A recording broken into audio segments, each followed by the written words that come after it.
di aw bɛɛ lajɛlen ma aw fɛn fɛn bɛ k'a fɔ ni waati na ni o kɛlen don k'a ka radio bouton ka munumunu ni k'a bila 98 a n'a nɔkanfɛ 8 na k'aw fo aw ka kanu na k'aw fo aw ka danaya la ka tila ka aw fo aw ka sugantili la ka ɲɛsin anw ma laseli anw b'a kɛ ka bɔ Banangabugu zone commerciale douane ale kɔfɛ tɛ coyi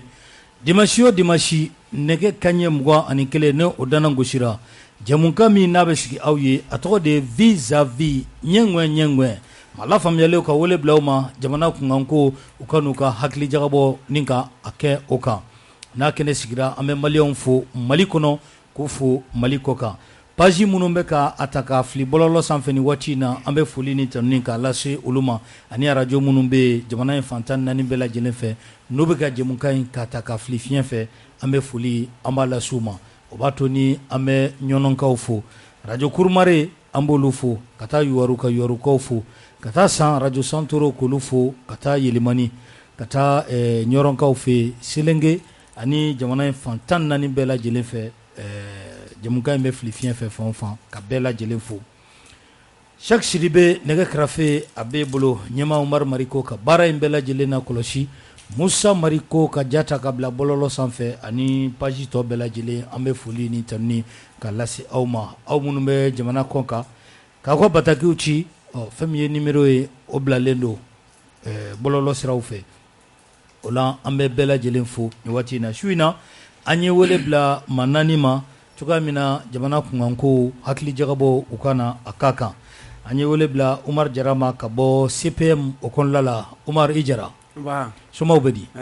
folikan jumɛn b'i bolo ka ɲɛsin lamɛnbaaw ani lajɛbaaw ma su in na Masi n b'i fo fɔlɔ a diyara n ye ka lamɛnbagaw fo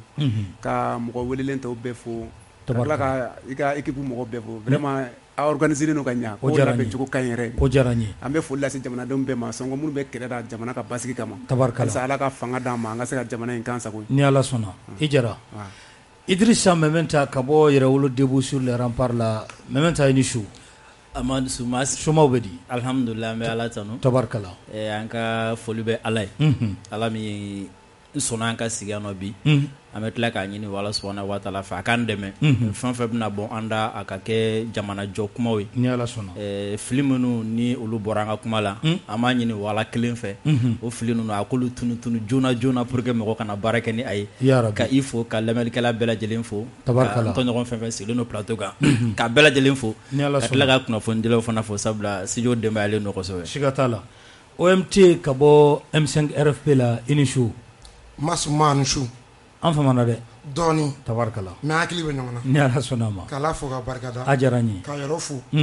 ka seli Ala ka kiraba in kan tabarikala an fatigi Mamadu ka M5 jamakulu fo ni Ala sɔnna ka maliyɛnw fo ka Afirikɛnw fo ka diɲɛmaaw fo Ala min y'an sigi hɛrɛ la mo Ala kelen deli a k'an wuli hɛrɛ la ka kuma barikamaw bɔ an da kuma min bɛ jamana jɔ kuma min bɛ maliyɛnw kɛlɛ ɲɔgɔn na kuma min bɛ tension yɛrɛ kuncɛ hɛrɛ la Ala k'o bɔ an da bi inchallah ni Ala sɔnna Buma Bell e kunnafonidila i ka baara bɛnnen don fɛsɛfɛsɛli sɛgɛsɛgɛli ma ka kisɛ k'a kɛ maaw tigɛ i ni su Mas n bɛ foli d'i ma a diyara n ye ka foli di n tɔɲɔgɔnw ma ni Ala sɔnna ka foli di bɔlɔlɔkan minnu b'a ta k'a jɛnsɛn ka foli di maliden cɛman n'a musoman bɛɛ ma ka foli di o tuma na fɛn min ye an ka jamana marabaaw an'an ka finitigiw k'u fo dante foli min na tabarikala o b'a to ni an bɛ kuma gɛlɛma an b'a tenku Umar Jara la ka bɔ CPM na Umar Jara n'i ye dɔgɔkun in ta k'a lajɛ jango a bɛ kuncɛ waati min na k'a daminɛ alamisa la ka na a bila juma la fɛn min bɛ yen n'o jɔra maaw hakili fɛ kosɛbɛ o de ye Imam Mamudu Diko a ye bɔli min kɛ bɔli in e b'a ye cogo di mun bɛ sɔrɔ ka fɔ a la bon n bɛ sɔrɔ k'a fɔ dɔrɔn n'i y'a faamuya k'a fɔ alimami y'a ka hakililata fɔ jamana ko la nin wagati in na o y'ale ka hakililata de ye bon ne bolo a kan ka fo ka da ka hakililata kan ka da ka alimami n m'a dɔn i kan bɛ Imam Mamudu Diko de ma ale de ko don bon ne jateminɛ kɛ an bɛ ko min kɔnɔ bi i b'a ye k'a fɔ a jɔyɔrɔ bonyana la kosɛbɛ n'i y'a mɛn ko bi kunun de tɛmɛna alimami jɔra jɔda min na o kama a ka kan ka hakilila fo jamana ko la ne yɛrɛ bolo hali sisan a ka kan ka kuma ka tɛmɛ nin kan sɔngo a ka kuma bɛ kɛ sababu ye de ka an bilasira i n'a fɔ a y'a kɛ don tɛmɛnenw na jamana in kɔnɔ ko dɔ bɛ yen nɔ mun ka gɛlɛn kosɛbɛ o ye k'a fɔ mɔgɔ mana fili a caman na mɔgɔ bɛ ɲinɛ a ka kɛlen kɔ k'a sɔrɔ a dɔw yɛrɛ tɛ fili koyi a dɔw ye an ka hakilaw ma kɛ kelen ye an ka hakilaw ma kɛ kelen ye dɔw ta y'o ye o dɔrɔn kama u bɛ sin ka a bila kɔnɔ a kɛ fili ye ka sɔrɔ i b'a sɔrɔ i bɛ ba kuma dɔ ma bi sini i bɛ tila ka sɔn a ma komi don bi i bɛ sɔn kuma dɔ ma sini i bɛ tila ka na ye k'a fɔ fili kun b'a la donc hadamadenya b'o cogo de la ne bolo alimami ka fo kosɛbɛ a ye min kɛ jamana in kɔnɔ ala kana malidenw ɲinɛ a kɔ yarabi Idrissa Mementa e b'a ye cogo di imam ka ni bɔli d'accord n bɛ imam fo wulikajɔ minnu kɛra jamana kɔnɔna la a ye jɔyɔrɔ minnu fa don tɛmɛn'o la n b'a fo o la mais ne hakili la kuma ti imamu kuma na walima a ma kuma nɔfɛ ne hakili la n'i ye kuma cayalen i b'a sɔrɔ a ye fɛn dɔ de fɔ peut-être fɛn min ma fɔ a fɔcogo la an bɛ tila ka don a kɔnɔɲɛ la voilà n tɛna don a kɔnɔɲɛ la ne b'a ye sira min kan dɔrɔn o y'o de n'i y'a ye kuma cayara parce que a ye mot dɔ utiliser an ka mot fɔ yɛrɛ ni o ye comment dire la arrogant ye n'a sɔrɔ ni mɔgɔ dɔ tun y'a kuma fɔ ka ɲɛsin imamu yɛrɛ ma hakili la ni mankan kelen de tun bɛ wuli mɔgɔ tun b'a fɔ ko ni kuma kun mankan tɛ ka fɔ imamu ma nin fɔcogo la parce que imamu ka bon ma donc ne dun hakili la jamana président c'est la première personnalité minnu bɛ ka mara olu fana ye mɔgɔ de mɔgɔ minnu ka bon ni mɔgɔbaw don donc moi je pense juste que ni kuma kɛcogo dɔw bɛ yen nɔ n'a kun fɔra fɔcogo dɔ la peut-être a kun bɛ se ka bɛn mais n'a tila kuma fɔcogo de b'a ɲɛ kuma fɔcogo de b'a tiɲɛ. OMT e ka hakili jagabɔ bɛ se ka kɛ mun ye bɔli in kan. Ma sans te mentir ça m'a fait peur. a y'i lasiran cogo di. n bɛ imam dɔn n m'a dɔn. e kɔni gɛrɛla la kosɛbɛ mɛ. kojugu imam dɔn n y'a kanu n bɛ profiter nin yɔrɔ la k'an fa ni mɔkɛ fo. Asurafu Sarafa. Allahu Akbar. Ala k'a mɛn an kɔrɔ. Ya Rabbi. Ala k'a mɛn an kɔrɔ. Amina Rabbi. Mais an ka kuma in a kan ka maa lasiran maa min ye kodɔnna ye maa min jamana kanu b'a la kuma in tɛ kuma gansan ye. Siranɲɛ yɔrɔ jumɛn b'a kɔnɔ. a ma fɔ kunfɛ kuma in fɔyɔrɔ a n'a bɛ ka interpeller cogo min na média étrangers fɛ cogo min na ani imam yɛrɛ ye kuma wɛrɛ fɔ k'a fara kuma in kan ko wɛrɛ tun b'a kɔnɔ wa a dabalen b'a kama. Comme an bɛ don a détail la an tɛ nɔgɔ to foyi la bilen parce que n'an ye nɛgɛ tɔ la e yɛrɛ tɛ jamana ma n'an m'an kɔlɔsi an bɛ ka élan min sɔrɔ a b'a jɔ sira la Ala ka n'o cɛ janya. Ya Rabbi Bumabel e y'a ye cogo di. Bon ne y'a ye yecogo kelen a kumara kɛnɛ mun kan n'o ye bɛn ni kelenya ye forum de Bamako o don musow jɔyɔrɔ bɛn kuma a ye kuma fila fɔ o ko fanga ye marabaw ye kuncɛbaw ye u yɛlɛlen don arrogant kɔrɔ de ye kuncɛba. ouais arrogant ye mɔgɔ kafalen mɔgɔ kafalen maa kafalen de maa kuncɛbani ye dugu bɛɛ na région bɛɛ n'a ka appellation de don tɛ maa min don o ye maa fɛnɛ filanan ye mun ye o diɲɛ mɔgɔ fɛnɛ ka bɔ a yɛrɛ bolo orgueil b'u la yɛrɛbaya b'u la diɲɛ mɔgɔ communauté internationale donc a y'a bɛɛ nin yɔrɔ f'i ye ne bɛ dan o yɔrɔ la n'an y'a sɛgɛsɛgɛli daminɛ n bɛ se ka min fɔ la n b'o fɔ. Tabarikala imam ye bɔli caman kɛ nin waati laban ninnu na jara nka ni OMT y'a fɔ cogo min na maa caman siranna nin na dɛ yala maaw sirankun bɛ yan. bon a bɛ dépend mɔgɔ min y'a a kuma minɛ ka bila yɔrɔ min na ni hakili y'a bila yɔrɔ min na o de b'a to i ka réaction bɛ kɛ min ye n'a bɛ siran ou bien n'a bɛ nisɔndiya. Ne kɔni ka jate la siranko tɛ ka da kan nin ye Imam Mamadu Diko nin y'a kuma cogo ye kɔrɔlen a tɛ kuma ka nɔgɔ to ko la o tɛ k'a fɔ ko n bɛ ka a lafasa mais ne bɛ fɛ ka min fɔ dɔrɔn o ye k'a fɔ don min na an b'ale wele ko autorité morale halisa a tɛ wele ten bon a bɛ da la don min tɔgɔ in bɛ da la don min o don y'a sɔrɔ a magoba de bɛ an bɛɛ ye kelen kelen et puis a jɔda bonyana bon don tɛmɛna n'a tun ma jɔ jɔyɔrɔ dɔ la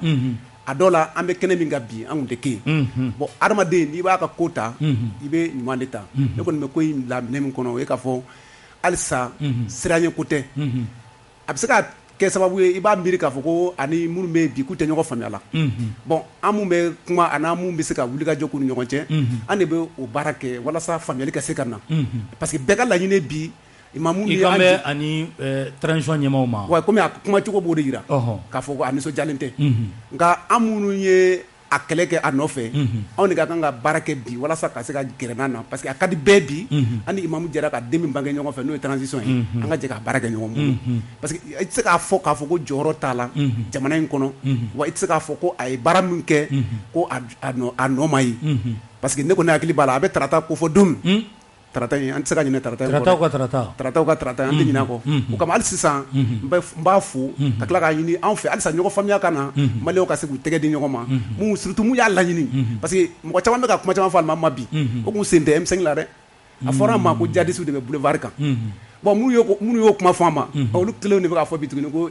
imamu ye jihadiste ye k'a donna ta a bɔra ta o bɛɛ fɔra dɔw bɛ k'o bɛɛ fɔ donc i b'a ye k'a fɔ kuma min don min fɔra i yɛrɛ ma n'i y'o juguya dɔn i b'a dɔn n'i y'a fɔ mɔgɔ wɛrɛ ma a ma nɔgɔn o kama ne kɔni ka laɲini mun ye tuguni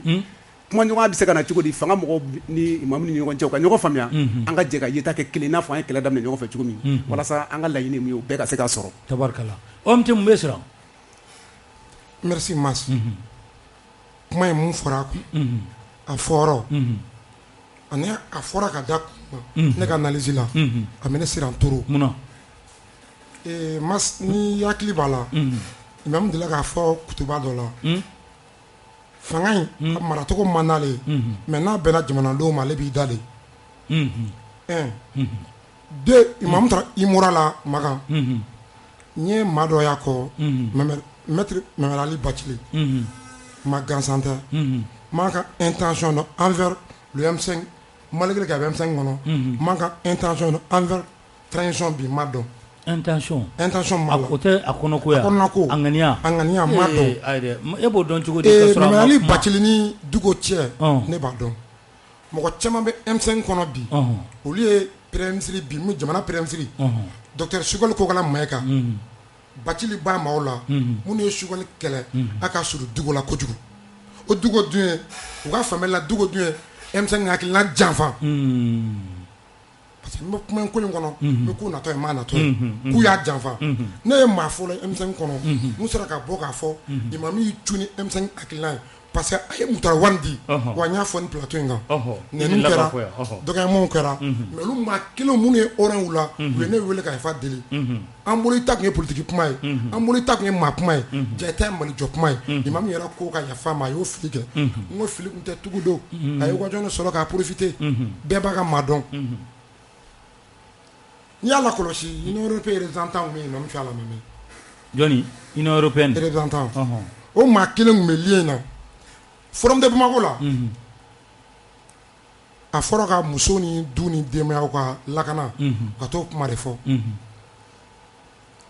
imamu taara yen u ka programme na temps de port tun tɛ imamu bolo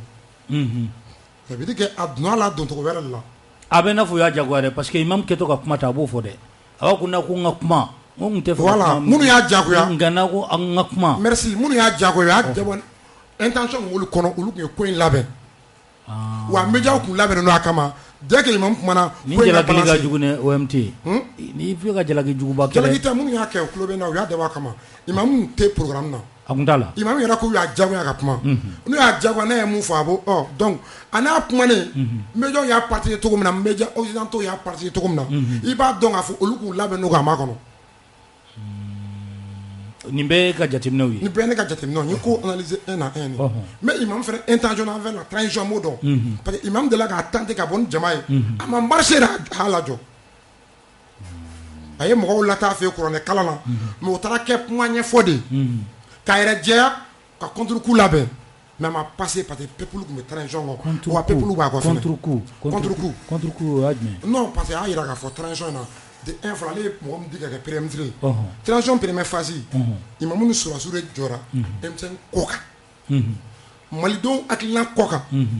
o de nana kɛ échec ye M5 ma taa a yɛrɛ kati dɛ M5 a été appelé par les militaires don min na Bandɔn ni Mutara Wani bɛ minɛ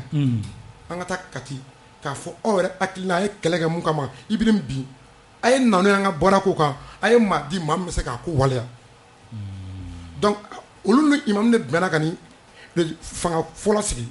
olu y'o ci u ma bonya da imamu kan u ma imamu wele u ma commencé n kɛ imamu ye imamu da bɔra la ten donc imamu n'a ŋaniya sigilen an ka nɔgɔ yɛrɛ b'o la o e bolo a diminen de do kɛ imamu diminen ba do ko la fɔlɔ imamu nanen est ce que o t'a ka kɛ dɔ ya bon a bɛ se ka kɛ hakɛ ye n'a y'a sɔrɔ ni jamana ka ɲɛtaa sira tɛ n'a kɛra jamana ka ɲɛtaa sira kan o tɛ se ka kɛ a ka hakɛ ye parce que ale yɛrɛ ye kɛlɛ kɛ jamana ka ɲɛtaa de kama wa jamanadenw tugura ale kɔ jamana den chama yera ye kelen ngono msenga kelen ngono imam de kama pate jamana nyata kama tabarkala amekuma la sigima anga kuma di Boumabel ma Boumabel o amte ko kale joroleno yala joro yi fenata ya bon ne jorolente ne stranen drone do mais ne jorolente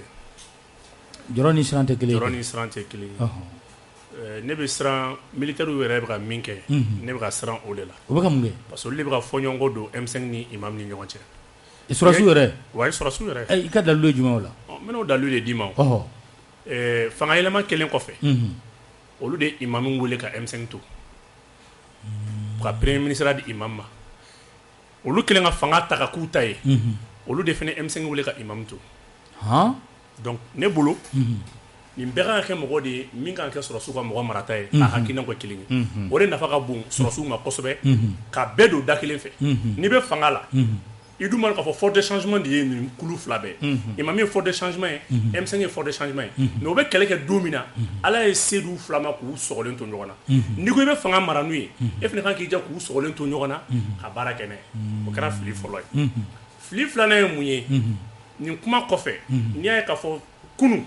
imam de kungo ani sɔrɔsiw bɛ ɲɔgɔn bolo M5 de kungo ka an t'a la sokɛ le discours caman kala mais bi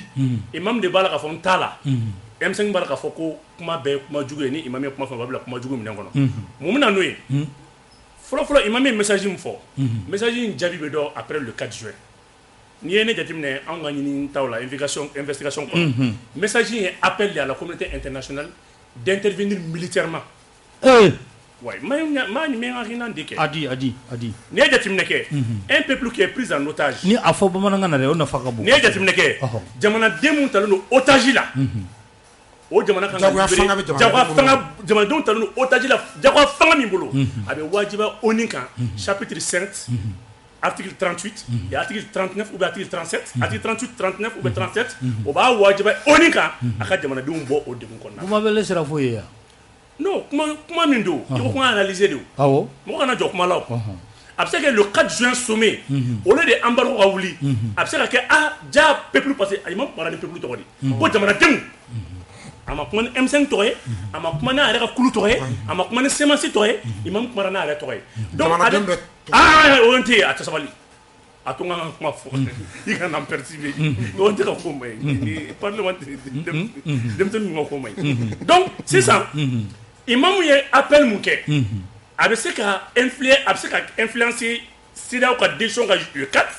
a bɛ se ka sababu ye sommet min bɛna kɛ a bɛ se ka sababu ye fɛn min ye nin fara jamanadenw bɛ otage de la parce que n'i kumara imamu ka kuma la n'i k'i b'a décortiquer n'i kumara i bɛ taa kaso la n'i ko k'i bɛ kuma i bɛ bagabaga kuma sera k'i fɛ o de to kuma laban na imamu b'a fɔ k'ale n'u ye interpellé donc c'est veut dire que kuma nɔgɔyalen tɛ mɔgɔ bolo o y'a kuma fɔlɔ ye min ye ne siran dɔɔnin mais ne kɔni bɛ min dɔn nin ɲinini bɛɛ kɔfɛ ne ka hakilina kɔfɛ bi minnu kun ko imam ye patriote ye minnu kun ko imam ye jamana jɔla ye bi olu de bɛ fanga la olu ye imam ka kuma bila fɛn min duguci minɛn kɔnɔ mais nin bɛɛ nɔgɔma ye mun ye an ka fɛɛrɛ kɛ imam M5 sɔrɔsiw u ka parti bɛɛ concilier u ka nafa b'o de la chaque fois ka n'i ye dɔ di dɔ in ma i b'o bɔ yen nɔ n'olu k'u bɛɛ wele ɲɔgɔn fɛ depuis le départ o kun lafiya ka bon ka tɛmɛ nin kan ne bɛ se ka n ka hakilina di o de la mais maintenant n'an donna kɔnɔna la e bɛ se ka mun fɔ d'abord yanni an ka don kɔnɔna la moi je pense que kɔrɔ b'u yɛrɛ ye fɛn dɔ exemple ye par exemple a ye kuma ban yɔrɔ min na quoi kɔrɔ jɔ kɔrɔ bu Boumabel Boumabel e ko kɔrɔ bu n'a sɔrɔ senior bu ye ne bɛna mun fɔ parce que a ye kuma dɔ fɔ kuma laban na a ko kunu minnu ko Diko ye patriote ye bi u bɛ ka n'a kuma na u bɛ tila ka kuma tuguni parce que kɔrɔ ye émission dɔ kɛ bi sɔgɔmaden na Bugula fɛ a émission diyara n ye kosɛbɛ a diyara n ye kosɛbɛ parce que i y'a yira k'a fɔ ko mɔgɔ bɛ se ka kɛ fɛn dɔ la waati dɔ la après i bɛ fɛn dɔ faamu i b'o dabila i ko fɔlɔ i ni mɔgɔ caman tun tɛ fan kelen fɛ parce que fɔlɔ mɔgɔ tun b'i lajɛ ni ɲɛ caman fɔlɔ mɔgɔ tun b'i lagosi mais bi o mɔgɔ kelenw de b'i tanu est ce que i ye fɛn d'u ma ayi non seulement u b'i tanu bi f'u bɛ fɛn bɔ k'a d'i ma donc ça veut dire que i ka tanni ani ka lagosili o tɛ parce que ko mɔgɔw don dɛ a bɛ dépend e de bɛna kɛwale min kɛ est ce que mɔgɔw b'u yɛrɛ ye a la wa ou bien mɔgɔw t'u yɛrɛ ye a la n'i y'a ye fɔlɔ mɔgɔw bɛ diko tanu imam diko tanu an ka cɛkɔrɔba an ka imam fara kan n'i y'a ye fɔlɔ mɔgɔw bɛ imam diko tanu pas parce que k'a ye wari di mɔgɔw ma dɛ ayi mɔgɔw de tun b'u ka wari bɔ ka don a la k'a ka communication kɛ a ye ka tila ka taa bɔ ka taa sa a ka da la munna parce que mɔgɔw tun y'a ye a la o ye taabolo dɔ de ye taabolo min ni o ka ɲi olu ma ni a bɛ jamana ka intérêt défend ni o mɔgɔ kelen tila ka segin k'a fɔ tuguni ko imam yan'an ka don fɛn wɛrɛ kɔnɔ an bɛ mun fɔ est ce que imam ka sira de falenna wa jamanadenw tugu yɛrɛ ye a la wa ou bien a bɛ ka min kɛ bi est ce que o jamanadenw ka hɛrɛ de ye ou bien a t'u ka hɛrɛ ye an b'a ɲini yen de fɔlɔ donc kunun kuma ni bi kuma mun de bɛ a fara ka bɔ ɲɔgɔn na mun bɛ se ka mun bɛ kɛ baromètre ou bien mesure ye o ye i bɛ kuma min kɛ a impact ye jumɛn jamana kan ani jamanadenw kan ni jamanadenw ye k'a fɔ k'i bɛ ka kuma min fɔ ko impact positif don olu kan ani jamana yɛrɛ kan mɔgɔ bɛ adhérer a la facilement parce que Mali ye jamana dɔ ye ni jama y'a ye k'a fɔ k'i bɛ ka min kɛ k'olu ka hɛrɛ b'a la olu yɛrɛ de bɛ bɔ k'u ka musaka don i la k'i dɛmɛ i m'a faamu surtout diko kɛra mɔgɔ ye ne tɛ mɔgɔ dɔn mɔgɔ la ko mɔgɔ min ko diinɛmɔgɔ de don ou bien ko a bɛ société civile de kɔnɔ parti t'a bolo foyi t'a bolo ko mɔgɔ sɔnna ka taa sa a ka da la nin tɔgɔ la k'a sɔrɔ mɔgɔ minnu taara sa ala t'u dɔn ala yɛrɛ de farala an caman kan sinon an caman balo tun bɛ sɔn ka an caman sɔrɔ yen nɔ a ko ninnu senfɛ et pourtant an ma deli ka gɛrɛ ɲɔgɔn na i m'a faamu donc o b'a mun yira mɔgɔ kun ɲɛ b'a la sira dɔ de kan donc n'i y'a ye mɔgɔ bɛ fɛn dɔ fɔ an ma bi vous savez n balimakɛ ye kuma dɔ fɔ ko M5 mɔgɔ yɛrɛ de k'a ma ko autorité morale vous savez morale c'est quelque chose qui concerne les valeurs et règles de conduite en usage dans une société o de morali donc n'a fɔra ko autorité morale ça veut dire ko nin ko in bɛ mɔgɔ min bolo nin ko in ɲɛmɔgɔya bɛ mɔgɔ min bolo ale de kan ka valeur défend société valeur ye jumɛn ale de kan ka olu défend donc autorité morale o kɔrɔ ko M5 kɔnɔna la hali ni mɔgɔ fila tun ye fini bɔ ɲɔgɔn kama ko Diko de tun bɛ se k'u sigi k'u fɔ k'u bɛn k'u n'u hakiliw yira ɲɔgɔn na ko n'a tun ye mɔgɔ ye minnu bɛ ka fili ka kuma fɔ kuma min tɛ fɔta ye ale de tun bɛ se k'u sigi k'u hakiliw yira parce que u y'a ye k'a fɔ ko o de hakili b'a la o dɔnniya b'a la o sagesse b'a la o de la u y'a wele ko autorité morale alors que o autorité morale in taara jumɛn na parce que diinɛmɔgɔ don et n'i y'o diinɛ in ta k'a lajɛ ala de y'a fɔ kuranɛ kɔnɔna la ko silamɛ kana kafiri ka boli nɛni n'i ye kafiri ka boli nani a dusu bɔ ko jugu bɛ sɔn k'i ka ala nani parce que n'i y'a ka boli nani ale tɛna ala ye bilen o bɛ kuranɛ kɔnɔ a bɛ kuranɛ kɔnɔ donc silamɛ tulo bɛ na n'i ye a ka boli nani a diminen bɛ ala nani mun min nana ye parce que e ye fɛn dɔ de fɔ a ma fɛn min y'a choqué donc o la autorité morale kan ka kɛ kuma kɛcogo la surtout kuma in kɛra kɛnɛ jumɛn kan ko bɛn kɛnɛ ko ka maliyɛnw wele ka n'u fara ɲɔgɔn kan ko k'u sigi ko ka bɛn ɲini i m'a faamu o de la ne ko n ko kuma fɔcogo n'a sɔrɔ ni mɔgɔ ye nin kuma in ta bi k'a fɔ a ye hakɛ to kuma la dɛ k'a fɔ ko l'imam est arrogant mas a kuma bɛ kɛ a bɛ kɛ mɔgɔ bɛ k'a fɔ ko mɔgɔ man kan tɛ ka s'a ma mɔgɔ man tɛ ka fɛn fɔ a bɛ kɛ filanan ye jumɛn mas o ye liberté d'expression yɛrɛ parce que moi waati dɔ la liberté d'expression mɔgɔ b'a fɔ ne t'a faamu quoi liberté d'expression kɔrɔ ye ko i bɛ se k'i fɛlata fɔ mais est ce que liberté d'expression ko ni e y'i fɛlata fɔ ni e ka fɛlata in ma bɛn ne ma ko ne fana ka na n fɛlata fɔ o tɛ liberté d'expression bɛ boli fan fila de fɛ donc liberté d'expression n'a bɛ marcher comme il le faut c'est comme si mas ni e y'i hakililata fɔ ni o hakililata in ma bɛn ne ma ou bien n'a ye ne choqué ne fana bɛ se ka bɔ ka hakililata fɔ donc mɔgɔ o mɔgɔ n'i kumana jamana ko kan mɔgɔ dɔ bɛ se ka bɔ k'i ka kuma in ta k'a fɔ ko a bɛnna ale ma ou bien a ma bɛn ale ma e fana kan k'i sigi n'o ye ou bien n'i tɛ fɛ mɔgɔ ka kuma i ka kuma kan n'i tɛ fɛ mɔgɔ ka répliquer mɔgɔ nana fɛn fɔ i kan donc e fana man kan tɛ k'a fɔ k'i bɛna kuma parce que n'i ma kuma mɔgɔ tɛna kuma i ta kan surtout ni e ye kuma dɔ fɔ kuma min bɛ mɔgɔ choqué donc i kana étonné ni mɔgɔ ye fɛn dɔ fɔ fɛn min b'i fana échoqué maintenant n'a ye kuma minnu yɛrɛ fɔra exactement n'i ko Mali bɛ situation min na sisan n'i ko Mali talen don otage la jamana ɲɛmɔgɔw de fɛ minnu kafalen don u yaadalen don ani communauté internationale fɛ minnu ka bon u yɛrɛ bolo c'est comme si hali ye communauté internationale ta nɔgɔya ka tɛmɛ Mali ɲɛmɔgɔw kan parce que yɛrɛ bonya a ye moment donné yɛrɛ bonya ka fisa o ne bɛ se ka n yɛrɛ bonya fɛn dɔ kɛli ma o mais kafa ni yaada ɲɛfɔcogo t'o la o ye défaut de l'orgueil est naturel i m'a faamu mais arrogance o ye défaut de i m'a faamu donc c'est comme si e ye fɛn dɔ ta ka ɲɛsin jamana ɲɛma surtout n'a y'a ta k'a lajɛ gɛlɛya min bɛ Mali ni u b'a fɔ ko communauté internationale tɛ dɛ gɛlɛya min bɛ Mali ni Faransi ni a teriw ni ɲɔgɔn cɛ parce que n'i ko communauté internationale bi Iran b'a kɔnɔna la Mali b'a kɔnɔna la Sud-Afrique b'a kɔnɔna la minnu bɔra ka marché Russie b'a kɔnɔna la jamana baden de b'a kɔnɔna na ani minnu tɛ ka bi ɲɔgɔn donc communauté internationale tɛ gɛlɛya b'a ni Faransi n'a teri ni minnu ɲɔgɔn cɛ est ce que a gɛlɛya ye a ju ye arrogance de ye Mali talen no otage la fɛn min fɛ n'o ye France ka gɛrɛn est ce que a ju ye arrogance a y'o tɛ dɛ anw yɛrɛ bolo ni jamana ɲɛmɔgɔ kuma nin kɛ de anw bɛ jigi la n'i y'a ye bi Mali bonyalen don fo mɔgɔ bɛ Mali nationalité ɲini mun don parce que Mali ɲɛmɔgɔ ko an ti jɛni a ye bilen nin ka kɛ Mali la nin ka fɔ Mali ma o kuma in o kɛwale tɛ se ka yɛlɛma k'o kɛ défaut ye parce que malien bɛɛ b'a yɛrɛ o de la farafin bɛɛ b'a yɛrɛ o de la hali ka an se bibi na n'i y'a ye hali bi plutôt kunu le 28 Union africaine ka lajɛ min kɛra a banna a déclaration min ni a ma se ka bɔ kɛnɛma jusqu'à présent n ka déclaration kɔnɔna na u ko a kɔnɔna la ko a ka fɔ ko désormais ko jamana minnu bɛ yen n'u bɛ k'u to kɔfɛ ko ka farafinna déstabiliser ko kuma ka kɛ olu fɛ o fɔra Union africaine déclaration a b'a kɔnɔ parce que a déclaration ko kɛra mankan ye mɔgɔw taara parce que déclaration na fɛn dɔ fɔra a kɔnɔ la jamana ɲɛmɔgɔ dɔw t'u yɛrɛ y'a la a bɛ dɔw tɔɔrɔ quoi parce que n'i ko ko troisième mandat ko fana y'a damana coup d'état ye Macky Sall de Union africaine ɲɛmɔgɔ ye bi i b'o b'a dɔn i sera a ma i sera Alassane ma i sera dɔ ma n'i ko ko jamana minnu bɛ kɔfɛ ko k'a fɔ ko olu k'u sen bɔ an ka u kana influence an ka décision kan u kana fɔ k'u bɛ gɛrɛntɛ d'anw kan i magara France la i magara Union européenne na bɛɛ b'a dɔn k'a fɔ Union africaine bi a maralen no mɔgɔ minnu fɛ donc pour que juste k'a yira dɔrɔn k'a fɔ ko kuma min fɔra premièrement a fɔra waati min na an bɛ gɛlɛya sugu min kɔnɔ o de la u donna ne ye ɲininkali dɔ kɛ ne ko n ko Mas an ye gardien min ta ka jɔ an ka da la ko zon kana don ka se an ma parce que an y'a jateminɛ zon dɔ de bɛ don non seulement a bɛ sonyani kɛ mais a bɛ fagali kɛ ko zon kana don o gardien jɔlen don da la bese b'a bolo bese bɛ zon bolo waati min na heure min na tile min na mɔgɔ dɔ bɔra du kɔnɔ ka taa o gardien kɔli ta ko parce que k'a m'ale fo sɔgɔmada fɛ a ko gɛlɛyara an bɛ mun kɛ sisan a ko gɛlɛyara a kɔli bɛ to a bolo de wa ou bien an b'a fɔ a ye non a to fɔlɔ an ka tila zo in na fɔlɔ n'an tilala sɔgɔma o sɔgɔma i bɛ taa fo tabarikala o faamuna an bɛ kuma di Umar Jara ma Umar Jara ka bɔ nin ko kɔnɔ mun de bɛ se ka kɛ sisan walasa basigi bɛ se ka na nin bɛɛ lajɛlen kɔfɛ sabula kumaw cayara ne bolo basigi min bɛ jamana dun mago bɛ basigi de la nin waati in na ne bolo kuma ɲɔgɔn de kan ka kɛ halisa ka barika don o la ka jɔn ni jɔn cɛ mun tɛ ka ɲɔgɔn faamuya parce que minnu hakili la ko alimamu filaka ka kuma man ɲa o bɛɛ ye mɔgɔ ye mun bɛ se ka wuli ka jɔ kɛ ka se alimami yɛrɛ ma ani aw bolo ko gɛlɛya b'a ni mun cɛ ka faamuyali kɛ kow la ani ka tila ka nɔgɔya bɛ se ka na cogo min na walasa an bɛɛ ka laɲini mun ye n'o ye k'an tɛgɛ di ɲɔgɔn ma ka transition in dɛmɛ ka o kɛ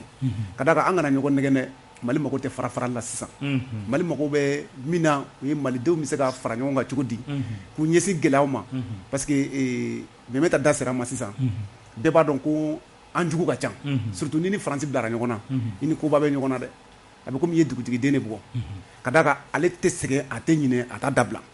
fɛn fɛn bɛ se ka kɛ sababu ye k'a ka kuma dɔw sɛbɛntiya olu kuma ninnu bɛ se ka bɔ an ni ɲɔgɔn cɛ cogo min na an b'o baaraw kɛ walasa mɔgɔ si kana i jati minɛ k'a fɔ k'i bilalen no kɛrɛfɛ ka tila ka kɛ sababu ye ka kɛ donda ye mɔgɔ jugu bɛ se ka don da min fɛ ka jamana ɲagami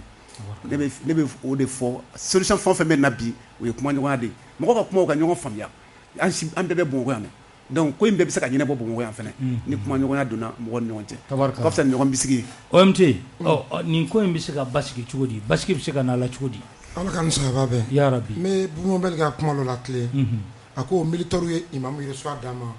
transition daminɛ non u y'an bɛɛ de reçoit ɲɔgɔn fɛ charte min filɛ n'an b'a kɔnɔ bi anw ka essor ɲɔgɔn ka ciden kun b'a la n'o ye kaw jumi ani M5 ye mɔgɔ 5 de choisi militaire ye mɔgɔ 5 de choisi olu de sigira ka transition labɛn a sela a kuncɛ yɔrɔ ma a tako filanan ou bien tako fɔlɔ a y'a sɔrɔ transition ma sigi fɔlɔ yɛrɛ président ma choisi an setɔ bɛnkan yɔrɔ ma yen de imamu n'a ka mɔgɔw wulila o ka M5 ci ni imamu n'a ka mɔgɔw Saliya ni kaw jumi ni Nusa ninnu bɔra M5 est mort de sa belle mort. Nin ye jalaki juguba ye dɛ a kɛra ten ne kɛ o ye format kɔnɔ de o a kɛra ten ne kɛ ne yɛrɛ tɛ k'a fɔ ni mun dalen ma yɛrɛ la o bɛna PSM bila ka interpeller n bɛ ka yɛrɛ téléphone n bɛ ka mɔgɔ bɔ fɛn dɔ de kalama o y'a sɔrɔ Ikasa maître Moutaka Tall maître Dema Traoré kaw jim olu tun M5 ka délégués ye Kati ani les experts du SNSP u sigira de ka bɛn transition bɛ labɛn cogo min na an fura ɲɔgɔn yɔrɔ min na n'i y'a sɔrɔ foyi ma kɛ fɔlɔ hali bandaw kuma ta a y'a sɔrɔ bon M5 ko de jɔn bɛ jamana diriger sɔrɔsiw de ɲini fɔlɔ M5 ko an t'o hakilina kɔnɔ mais an bɛna jamana in mara cogo min na an ɲɛ bɛ ka gɛn an bɛ fɔlɔ de la an fura ɲɔgɔn yen autant kɔnɔ pour que ka yira k'a fɔ M5 mun bɛ soit impopulaire u ko M5 yɛrɛ sara n'a fɔra M5 sara M5 tɛ yen maintenant ni imam ye maa di a yɛrɛ tɔgɔ la ou a ka tɔn tɔgɔ la o ka kɛ premier ministre ou a ka kɛ président ye est ce que mɔgɔ bɛ se k'a fɔ a ye M5 janfa o y'a sɔrɔ M5 tɛ yen nɔ mais tant que M5 bɛ yen ni imam ye ko o ko kɛ a bɛ fɔ a y'a kɛ M5 kɔ kan n y'o fɔ maa dɔw ye premier ministre Sukani Kokala Mayiga k'a mangoya k'a dɔgɔya k'a buruja o parce que an ma se k'a fara ka bɔ imam digo la o malgré que imam y'i cun ni M5 ye. nin ye kuma jugu ye dɛ. bilahi tulo bɛ n na comme tɛ sera. imam k'i cun. non imam yɛrɛ y'o fɔ ale ye Mutawalli di. o détournement de M5 o ni cunni tɛ kelen dɛ. o de cunni o a fɔra M5 ka premier ministre di imam y'a di i ma bonya di M5 mɔgɔw ma hali maa kuma tɛmɛ o kulo kan. o de n'o cunni ye an ka tɔn ka bɔ kuma la. ok maaw sɔrɔla mun ye premier ministre dɔgɔya k'a nɛni comme tɛ sera i yɛrɛw na a bɛ taa imam fɛ yen a bɛ M5 ka kuma ka kɛlɛ premier ministre k'u ma imam ye maaba de n'i y'an sera yan imam nɔba b'a la dɛ an kana ɲinɛ o kɔ ne ye hɔrɔn ne tɛ se k'a fini tali dabila a bɛ se k'a fɔ n ka M5 ka kuma fɔli dabila ni imam cɛ mais bi o maa kelen bɛ imam kɛlɛ ka premier ministre kɛlɛ olu de imam tɛgɛ bɛ ɲɔgɔn bolo bi olu ni imam bɛ voix di ɲɔgɔn fɛ bi imam yɛrɛ ka tɔn dɔw bɛ taa olu de fɛ yen sigi ka kuma la bi ni kuma de don n bɛ k'a fɔ hakilimaw k'a faamuya u k'a analyser ko mun b'a kɔfɛ de imam ka di ne ka tɛmɛ o kan dɛ mais maintenant ko an taara ni ne de y'a fɛ parce que an bɛ jamana jɔ kuma la jamana jɔ don na o kuma ni maa filila maaba don i tɛ to a kɔ k'a to filile kɛ intérêt kama i b'a bila sira de yanni i ye denmisɛnnin ye a k'a dɔn k'a fɔ sira min na sira man ɲi sinon Buye nana yan fɛn na Assise nationale la imam ka cɛkɔrɔba don n y'a mɛn maa caman na mɛ imam m'a fɔ imam kɛrɛfɛ mɔgɔ caman an m'a invité de personnellement premier ministre taara imam fɛ ka taa invitation d'a ma ka tila k'a bonya da k'a pousser a bɛ se ka na cogo min na imam Umaru Jara taara fɛ premier ministre kɔfɛ M5 Jinase fana taara sollicité mais ma deli k'a bɔ k'a démenti ni bi tɛ parce que n'i bɛ bɛn ɲini i b'i tɛgɛ di dusu kan hali ni kuma fɔra ni fili kuma dɛ i b'a to a ka taa mais e ye bɛn ɲini na de e de b'i minɛ ka kɛ la a ka ɲɛ mais ni anakili bɛ maa kɔnɔ a tɛ ban ne kuma n'a tiɲɛ ma fɔ kuma dɔw la pour que bɛn ka na fo tiɲɛ de ka fɔ n'aw y'aw muso la an sigilen bɛ plateau kan tuma ka kuma munumunu bɛn tɛ na dɛ bɛɛ ta bɛ to a kɔnɔ bɛɛ b'i ta ɲini ni ko ka jamana bɛ jɔ tiɲɛ de kan ni ne filila ka fɔ ne ka so ma ni karisa fana filila ka fɔ ye mais ka ɲɔgɔn muso la non n'i y'a ye bi faransi bɛ e tenter k'an piétiner parce que u ye maa dɔw de sɔrɔ u bɛ ka minnu bila u ka jeu la pour que u k'u yɛrɛ sɔrɔ o maa bɛ transition kɔnɔ maa bɛ transition kɔ kan transition yɛrɛ la a maa bɛ yen e ma premier ministre kɛ interpellation yan CNT kɔnɔ an tɛ démocratie la an bɛ transition de kɔnɔ o kɔrɔ de fanga normal tɛ yen maa sɔrɔla tenitigi ka premier ministre ɲininka an bɛ sɔrɔdasiw bɛ minɛn minnu san u bɛ k'a san cogo di u y'a san wari jumɛn na o tɛ a ka bɔ ni jamana sɛgɛrɛ diɲɛma k'a mɛn fɛn bɛ direct la a dabɔra a kama de olu maa kelen de ma taa ye tentative de coup d'état la depuis maa sɔrɔla a kɔnɔ wali sini maa b'a kɔnɔ dutu yɛrɛ t'o kuma la yɛrɛ n'an kan ka bɛn kɛ nkalon k'o kan a tɛ avancer dɛ bɛn bɛ kɛ tiɲɛ de la mun jo tɛ mun na o ka sɔn ma ka avancer mais an ka bɔ intérêt kɔnɔ il est grand temps an ka Mali bila fɛn bɛɛ sanfɛ an ka intérêt personnel kuma tɛmɛna ten. N'i ye faamu walasa nin ko yɛrɛ ka basigi o de ye an ka tiɲɛ fɔ ɲɔgɔn ye. an ka tiɲɛ fɔ ɲɔgɔn ye wa bɛɛ ka bɔ i yɛrɛ ka intérêt personnel kɔnɔ. ni Ala sɔnna bon Mabel pour que nin ko yɛrɛ basigi ka na la mun de kan ka kɛ. o tɛ kuma min fɔ ne ma sɔn a ka kuma ma. i ma sɔn. ne ma sɔn a ka kuma ma. o y'i ka kɛ. aw tɛ se ka jamana bin dingɛ kɔnɔ bi. k'a bɛna fɔ k'a bɛna tiɲɛ ko kuma. jɔn ye jamana bin jɔn ye jamana bin. mais an bɛ gɛlɛya min kɔnɔ. M5 ko k'ale de force de changement ye. an kana ɲɔgɔn musala ha. M5 ni imam de bɔra. ka jamanadenw ka laɲini ɲini. a kɛra cogo o cogo. olu de kan ka sabali. a nana sira o sira fɛ. a nana sira o sira fɛ mas. a y'a to an ka kuma an ka ɲɔgɔn faamuya. an tɛ joni jalaki kɔnɔ an bɛ sabali de kɔnɔ. joni jalaki bɛ kɛ ni jamana basigilen de jamana bɛ yɔrɔ min na a ka fɛgɛ n'a fɔra bi ko imam ani M5 k'u b'a la k'u tigɛ di ɲɔgɔn ma ko ka sɔrɔsiw ninnu soutenir a bɛ jamanadenw moral sigi wa a t'u hakili sigi. o tuma imam tɛ ka sɔrɔsiw soutenir. n b'a dɔn n'i y'a fɔ nin ye e sɔrɔ kuma ma n terikɛ a to n ka na ba n terikɛ ne nana an bɛ ɲɔgɔn faamu e bɛ ka ne ko n ka kuma daminɛ la n ko u ye aw fɔra ka bɔ ɲɔgɔn na e ko ayi u ma fɔra ka bɔ ɲɔgɔn na ci ma fait la jeunesse de ce parce que ne tun b'a kɔnɔ ne tun t'a kɔnɔ mais ne kɔni b'a ye k'a fɔ imam bɔra k'a confirmer k'a fɔ ale de premier ministre di bon imam ye premier ministre di a ma bɔ a kɛlɛkɛɲɔgɔnw ni a teriw la n'o ye M5 ye mɔgɔ min kɛ autorité morale ne bolo n balimakɛ bɔra k'a fɔ mais tɛ y'a défini homme tɛ yɛrɛ sɔgɔna sɔgɔma ma o kan kɛ maa de min ni mɔgɔ bɛ M5 dɔn min imam kan k'a dɔn ka tɛmɛ bɛɛ kan parce que hali n'u fɔra ɲɔgɔn ale b'u kɛ kelen ye mais ala y'a kɛ ale yɛrɛ danaya ta ka da mɔgɔ wɛrɛ kan a y'o kun aw tora ka jamanadenya kɔ OMT yɛrɛ ma hɛrɛ jamana kanu kɛ hali sini ni jamana in kuma wuli a bɛ wuli k'i cɛsiri n'o tɛ bi maa caman bɛ ka transition tɔnɔ bɔ bi imam sa ni OMT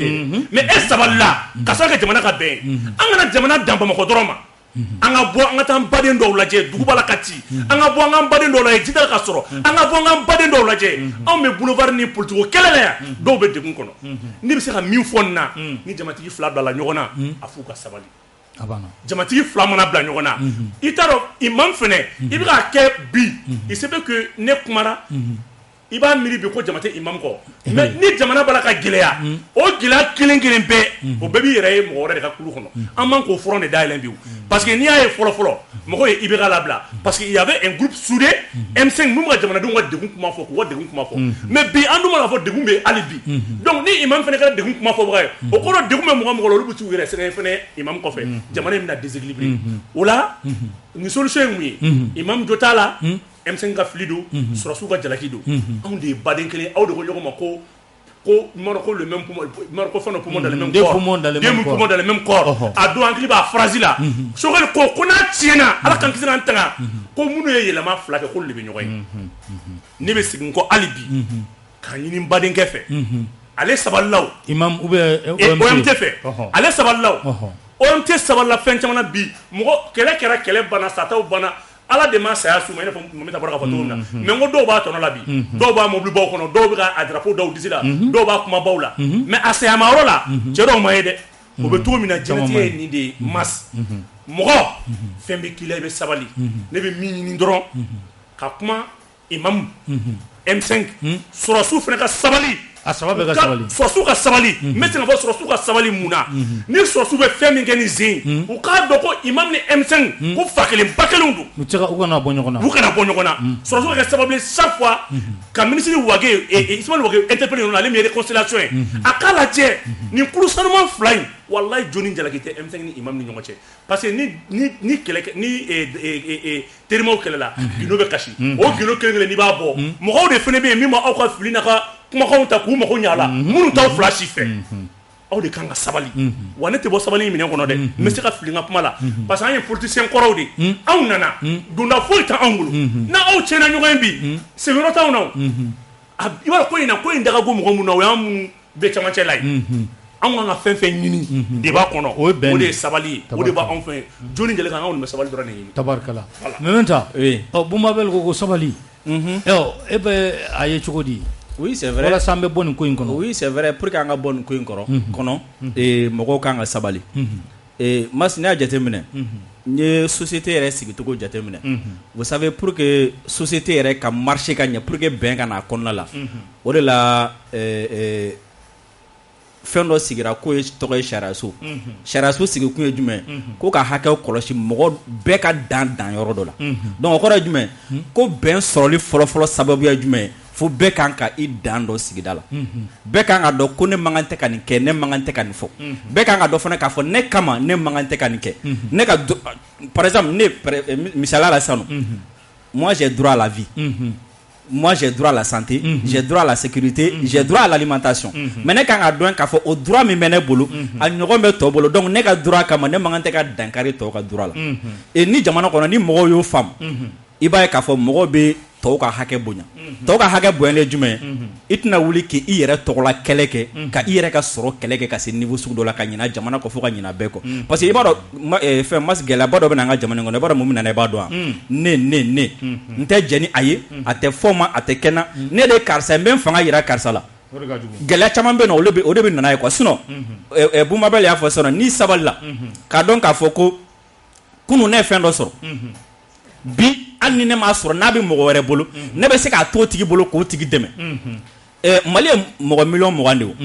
ni M5 kɛlɛ yɛrɛ ta k'a jateminɛ hakila avant ni yani 14 janvier cɛ jama min kun bɔra M5 kɛlɛ ninnu na a ɲɔgɔn madala n'a ɲɔgɔn de la ka bɔ Mali mouvement dɔ la imagine nin kelen kelenna bɛɛ lajɛlen k'a fɔ ko ne de ye karisa ye wa fo ne de ka nin sɔrɔ parce que ne tun bɛ kɛlɛ la a bɛ ɲɛnabɔ wa a fɔ dɔ de ka jɛn'a ye k'a fɔ awɔ tiɲɛ yɛrɛ la minnu bɛ yen an ka u dɛmɛ u ka taga ɲɛfɛ ne bɔra ka taga kɛlɛ kɛ ne banana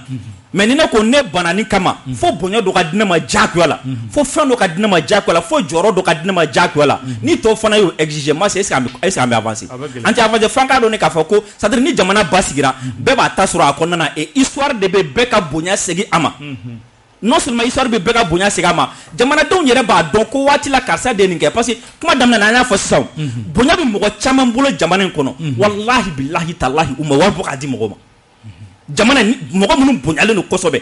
tɔgɔba bɛ mɔgɔ minnu na u ma wari bɔ k'a di mɔgɔ ma koyi u ye fɛn dɔ de kɛ mɔgɔw de y'o waleɲuman dɔn kɛ u ye donc n'an y'o dɔn sisan ka to en place la bɛn bɛ na jamana kɔnɔna la filanan ye jumɛn il faut que an ka jamana ka intérêt de lajɛ jamana ka intérêt ye jumɛn o ye an k'a dɔn k'a fɔ ko jamana bɛ gɛlɛya dɔ de kɔnɔna la nin waati na bon o gɛlɛya in man kan tɛ k'a to ne ka fɛn dɔ kɛ par exemple an bɛ ka kuma min fɔ sisan kuma in fɔra don min na fo bi n'i ye France presse jateminɛ c'est à dire u kɛlen don k'a ta quoi chaque journal u bɛ segin a kan chaque journal u bɛ segin a kan c'est comme si voilà c'est comme si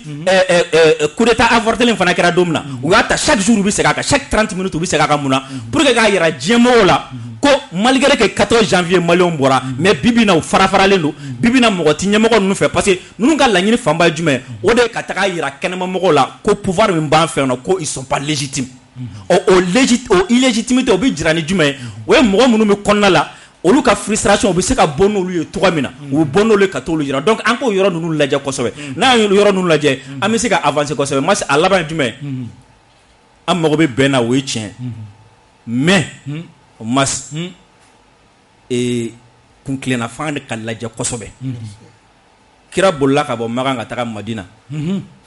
mɔgɔ minnu ni kira ka kuntilennafan ye kelen olu y'a sɔrɔ Madinɛ u ye sɛbɛn y'a sɔrɔ u seginna ka taga Makan mais ni kira kun y'i sigi ko fo ale ni bɛɛ ka fara ɲɔgɔn kan a kun tɛ ɲɛnabɔ dɛ bɛɛ tɛ se ka fara ɲɔgɔn kan ayi non k'a b'ala ka diɲɛ dɔw ma kɛ Ala de m'an bɛɛ da wa dɔw m'a fɔ k'ale tɛ yan i m'a faamu fanga o fanga nana parce que an ka jamana ɲɛmɔgɔ fɔlɔ-fɔlɔw u ye fili dɔw sɔrɔ fili dɔw y'u sɔrɔ il faut pas que o fili ɲɔgɔn kan sɔrɔ ni ye Modibo Keyita ka fanga ta fili dɔ y'a sɔrɔ ni ye Toma ka fanga ta fili dɔ y'a sɔrɔ parce que à un moment donné il fallait s'assumer et être sévère envers les déstabilisateurs i m'a faamu maaw ninnu y'o de kɛ koyi maaw ni Moro ninnu bɛɛ kun bɛ sira kelen kan mais à un moment donné maaw ninnu ils ont été sévères et ils ont été très très méchants avec le déstabilisateur parce que Mali ye mɔgɔ miliyɔn 20 ani kɔ ye o mɔgɔ miliyɔn 20 ni kɔ la i b'a sɔrɔ dɔ de bɛ yen nɔ ale ko ale kelen kama ou bien jamana wɛrɛ dɛmɛli kama fo ale ka mɔgɔ miliyɔn 20 in ka hɛrɛ bɛɛ don galama la o n'an ko fo an k'o tigi nɛgɛ diyagoya la k'o tigi fo tigi kana fara an kan sinon an tɛ avancer moi c'est anti-avancé mɔgɔ miliyɔn 20 bɛ perdre à un moment donné il faut être sévère avec les déstabilisateurs an ka avancer n'an taara ɲɛfɛ déstabilisateur ye jɔn ye mɔgɔ minnu bɛ fɛ ka dankari jamana la olu de déstabilisateurs ye mɔgɔ min bɛ fɛ ka jamana tagabolo ɲuman minnu tɛ fɛ o ka kɛ mɔgɔ minnu bɛ fɛ k'u tɛgɛ di jugu ma ka jamana kɔ kan mɔgɔ minnu yɛrɛ tɛ fɛ an ka hɛrɛ sɔrɔ parce que u ɲɛ b'u yɛrɛ dɔrɔn la il faut que olu kɔni à un moment donné il va falloir qu'on soit intraitable avec eux parce que n'i y'a ye jateminɛ hali Faransi kelen min n'an b'olu ta bi cɛ masi Faransi Ukraine ko kuma na bi n'i ye kuma dɔ fɔ Faransi cɛ a bɛ gɛlɛya dɛ wallahi a bɛ gɛlɛya i m'a faamu mais anw fɛ yan nɔ an bɛ bɛɛ fara ɲɔgɔn kan k'a fɔ ko bɛɛ kana an tɛgɛ di ɲɔgɔn ma mais à un moment donné ni minnu nana an ka avancer n'olu ye tɔw b'an sɔrɔ ɲɛfɛ tabarikala an bɛ don an ko barodakun filanan na n'o ye CEDEAO ka sommet min bɛ nalen ka kɛ ni kalo tile 4 ye kalo kura tile 4 Umar Jara maa bɛ se k'i sigi n'a ye k'a fɔ embargo nin y'a wulitɔ ye ka bɔ jamana kan walima e bɛ sommet in e b'a ye cogo di bon ŋunuŋunukan b'a jira k'a fɔ ko ɲɔgɔn faamuya bɛ ka na CEDEAO kɔnɔ n'i y'a an balimakɛ Alain Foka ka kumakanw ta a ko CEDEAO kɔnɔ bi n'i y'a jamana ɲɛmɔgɔ sigi a 15 la mun t'a fɛ embargo ka wuli ko a tɛ tɛmɛ 2 kan ka d'a kan ko mun yɛrɛ kun y'a ta ka jugu a la kosɛbɛ n'o ye Sénégal ni Côte d'Ivoire ye olu pressé n'u ka tɛmɛ bɛɛ kan k'a fɔ ko embargo ka wuli bon CEDEAO ka ko an y'a kuma fɔ a wagati la CEDEAO tɛ a yɛrɛ ka baara la CEDEAO bɛ an kɔrɔkɛ de ka baara n'o ye n kɔrɔmakɔrɔni ye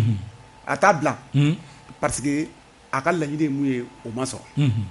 bon n'o ma sɔrɔ mɔgɔ bɛ sigi ni ko caman ye o de kama analysekɛla dɔw ko sommet de tous les dangers c'est-à-dire ko gɛlɛya bɛɛ bɛ se ka bɔ ɲɔgɔn ye nata in kɔnɔna na ne kɔni dalen ni mun na o ye k'a fɔ Faransi n'i ye dɔ fɔ lajɛ ka a ka kɔrɔlen kow ta a tɛ deli ka ɲuman kɛ a bɛ tiɲɛni de dɔn a bɛ se ka jamana déstabiliser cogo min ni mɔgɔ min hakili bɛ a ka résolution mun taara Libi kan n'o ye 73-97 ni ma fili o résolution mun taara passé Nations Unies na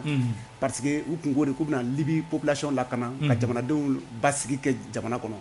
u ye o fɔ Russie ani Chine olu ko ka taa texte modifier parce que a kun fɔra ko diɲɛ ka jɛ ka fanga ta pour que ka Libi sɛgɛrɛ u taara texte modifier fo siɲɛ 3 siɲɛ 3 na ko force t'a la mais sécurité de b'a la ka population lakana pour que Kadhafi kana se ka tiɲɛni lase population ma mais an y'u ye de 19 mars 2011 u nan'u jɔ nous sommes les premiers à bombarder nous sommes les premiers à bombarder u ka kuma bɛɛ kun ye k'a fɔ olu fɔlɔ de kɛra sababu ye ka tiɲɛni daminɛ Libi o y'a sɔrɔ u ka bateau min bɛ yen n'u b'a fɔ ko Charles de Gaulle u y'a mobiliser ka na n'a ye kɔgɔjidaw la bon Faransi dɔnnen don ni a ka taabolo ye a ta dabila k'a fɔ ko mɔgɔ kɔni bɛ sigi ni hɛrɛ kɔni ye k'a fɔ ko bɛna bɔ Faransi ka bolo kan kabini Ala ye diɲɛ da a ma deli ka kɛ donc le kati in bɛ Faransi de bolo a bɛɛ Faransi de bolo Faransi de ta ye CEDEAO ye parce que américains ka révolution dɔ bɛ yen nɔ u b'a fɔ Malcolm X de ko n'i ye tɔn o tɔn ye yanni k'a ɲininkali kɛ ko tɔn bɛ ka baara jumɛn kɛ i bɛ ɲininkali kɛ a bɛ ka baara kɛ ni wari min ye a bɛ bɔ min n'i y'o bɔra dɔ ka ban dɔrɔn i tilara la bon kunnafoniw bɛɛ dun b'a jira k'a fɔ ko CEDEAO ka sommet mun bɛ ka kɛ sommet banbali mun bɛ ka kɛ tan ko Macron de bɛ ka a wari bɔ a bɛ se ka kɛ o kunnafoni sources bɛ fili la mais tamasiyɛnw b'o jira bon Macron yɛrɛ fɛnɛ a ma dogo parce que le 7 décembre 2021 Florence Parly y'a to Dakar sommet forum min kɛra Bamakɔ o ɲɔgɔnna de tun bɛ Sénégal a y'i to forum kɛnɛ kan a y'i kanto ko ɲɔgɔn ye bɛna kɛ CEDEAO fɛ ko Mali bɛ sɔn ka ɲange a ko la o tun t'a siɲɛ fɔlɔ ye o y'a sɔrɔ o ɲɛfɛ Macron delila ka bɔli dɔ kɛ n'a ko ouais ko min kɛra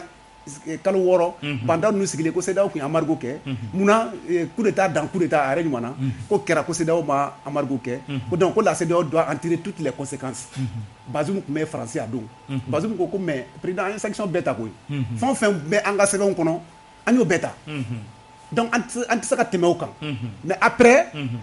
u tilara ka taa ɲɔgɔn ye kɛ tuguni Florence Parly ka kuma ɲɛfɔ kɔfɛ ka taa ɲangeliw dɔw ta ka Mali sɛgɛrɛ u yɛrɛ ɲuman na mais an bɛ n'u wele de ko punition ka d'a kan n'i ye CEDEAO ka embargo lajɛ sanction kɔrɔ ye jumɛn i ye fɛn dɔ kɛ mun ma ɲa i bɛ sanctionner c'est-à-dire sanctionner en français o kɔrɔ i ye min kɛ n'a ma ɲa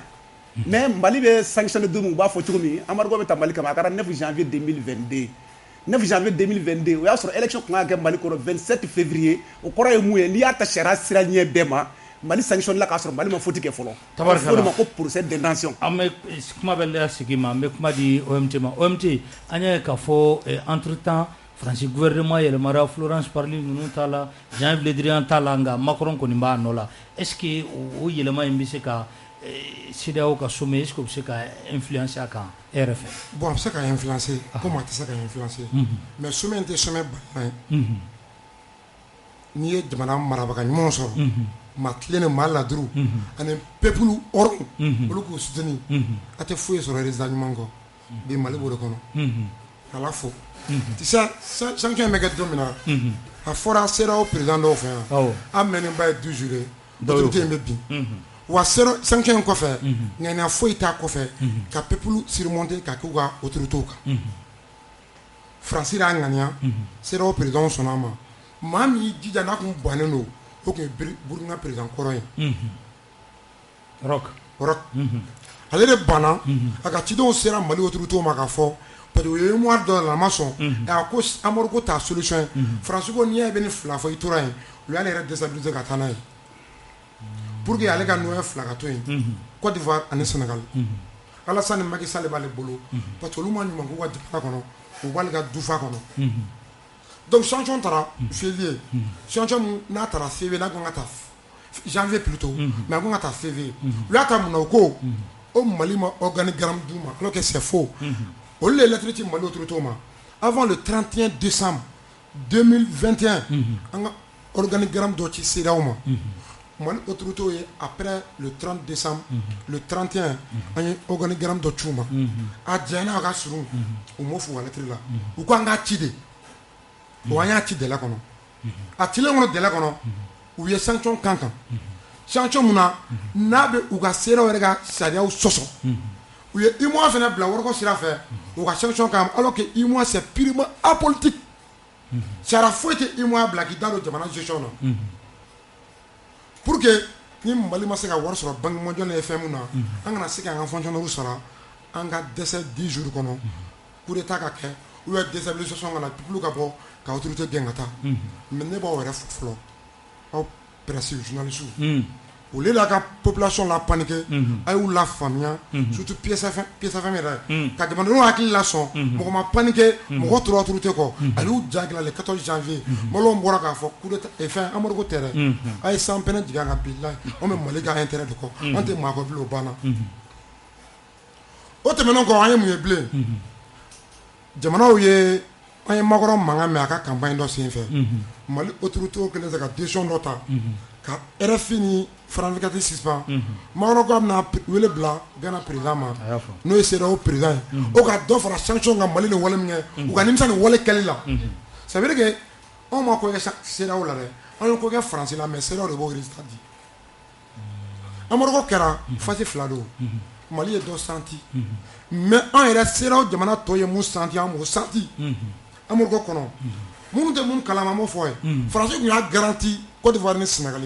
parce que Amadu ko la olu ka perte ka bon kojugu ni CEDEAO pays tɔw ye k'a fɔ n'u bɛ u bɛ fɛn fɛn incomplet bɛ n'u fɛ budget complet bɛ n'u fɛ ninnu na ale b'a complet t'u ye France y'a garanti ye a y'o layuru t'u ye ka maa kelen bɔ a sira fɛ komi a ye layuru min ta Mali ye barika ni servali natɔ a bɛ air ni sécurité mun s'an ma n'a kɔrɔ an bolo bɔnɛ ni lafasa ye a y'o kelen de s'u ma seli fitinin kɛra olu fɛ yen cogo min na u y'a ye sunkalo kɛra cogo min na u y'o ye u ka peuple yɛrɛ bɛ ka tigɛ u la dɔ bɛ ka b'u ka code de popularité la olu fana ye miiri ta k'a fɔ sanction in kɛra kun kama nafa ma yala ni perte tɛ anw ni Mali bɛɛ ma an t'an sigi an ka tiɲɛ fɔ ɲɔgɔn wa caman ko Mali de sera fort ma n'o ye douanier parmi le président du CEDEAO o k'a deli a ka don tɔ kan ka tɔ deli nkalon don fort fɔlɔ de nana anw fɛ yan siɲɛ 2 surasi kɔrɔ don a ye Mali kanu a fɛla ye min a y'a fɔ an ka autorité ye ɔ an ka mesure tɔ ka commencer la an ye maa ci a ma an fɛla min a y'a fɔ a ko ko in kɛra nimisa y'an bɛɛ ma n'u bɛɛ m'u kɔlɔsi u bɛɛ ka jamanadenw bɛ ka tigɛ o la o de y'a to bi Afiriki jamana tɛ yen bi n'a jamanadenw tɛ ka bɔ ka Mali sankɔrɔ ta fan bɛɛ wa jamanadenw yɛrɛ bɛ ka demander Mali autorité fɛ u mago ye Mali nationalité la Mali autorité ka kɛwale kama bi donc o b'a yira k'a fɔ ko le 4 o ka di an ka jamana la samedi natɔ même parce que ko 2 don soit CEDEAO bɛ sanction wuli soit CEDEAO peuple yɛrɛ bɛ wuli CEDEAO kama tabarikala ɔ Bumabel e ka baara ye hakili jagabɔ ani ɲinini ye ɲinini ni hakili jagabɔ kɔnɔ mun bɛ se ka fɔ lamɛnbaaw ye ka kɛ ni samedi natɔ ye n'o ye le 4 diɲɛ sɔrɔtigiba bɛɛ ye ɲɔgɔn lajɛ kɛ u ye hakilinaw falen k'a yira k'a fɔ olu yɛrɛ ye min ta ka Afiriki sɛgɛrɛ o de bɛ ka Afiriki bila ka bolodi bolomamɔgɔ ɲini min n'olu tɛ ɲɔgɔn ye sira la parce que fɔlɔ n'olu tun ye taa bila an ka bugu la olu tun b'u jɔ ni ji ye k'a faga mais a tɔ kɛra sisan n'olu ye taa bila an ka dugu la Afirikɛnw bɛ wuli ka taa ji ɲini mɔgɔ wɛrɛ bolo ou bien wɛrɛ b'u ka finikolon ye k'a faga donc olu n'u ka ji jɔlen bɛ to tubabuw ye ɲɔgɔn ye kɛ u ye ɲɔgɔn faamuya nin ko ninnu na kosɛbɛ jusqu'à ce que Américains yɛrɛ ka Sénat ye résolution dɔ ta n'an b'a fɔ ma ko 73-11 ko ka yamaruya di États-Unis État ma ka fɛɛrɛ bɛɛ kɛ ka taa farafinna gun kan ka taa Irisiw ka avancée la jɔ n'o tɛ kunun m'u farati ko Afiriki bɛɛ bɛna tugu kɔ o taara dɛ a fɛn 73 mais ne tɛ e m'a mɛn États-Unis de o ta a fɔ awɔ kɛ awɔ a ye comme numéro fagalen don a tɛna kuma ka taa voilà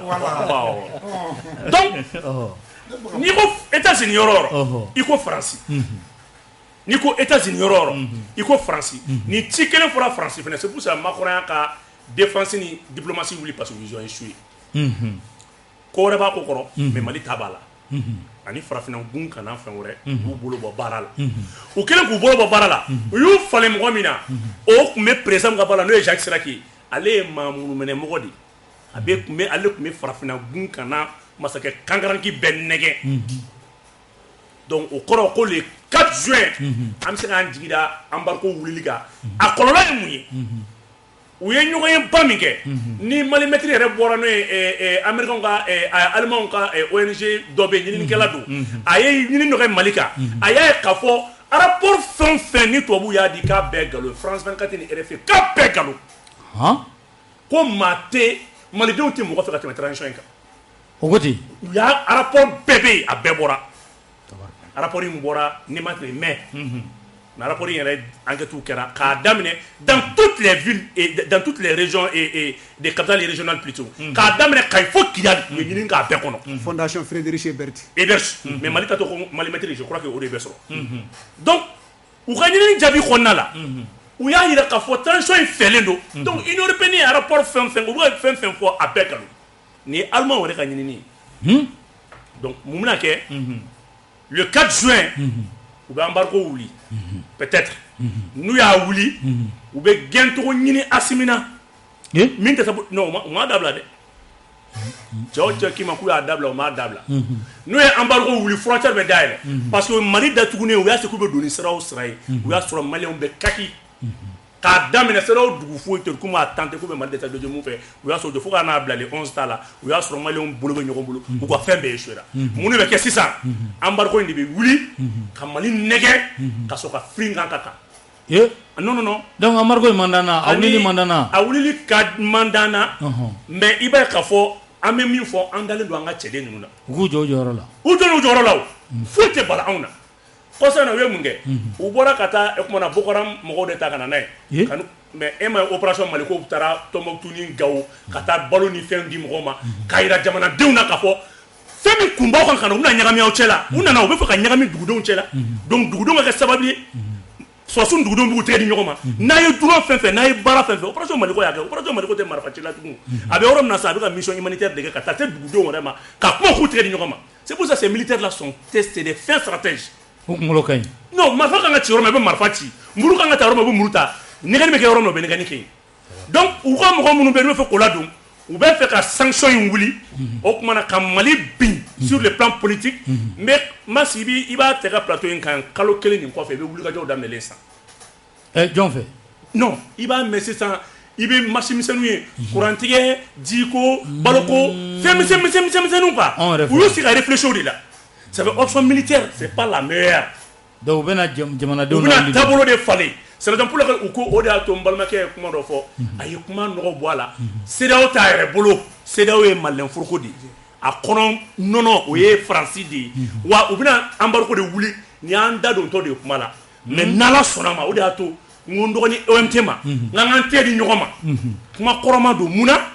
mɔgɔ kana to kɔkanjugu ka sɔrɔ badenya kɛlɛ b'aw ni ɲɔgɔn cɛ teri kɛlɛ b'aw ni ɲɔgɔn cɛ o k'a sɔrɔ hali ni mɔgɔ y'a ban k'i tɛgɛ minɛ k'a paro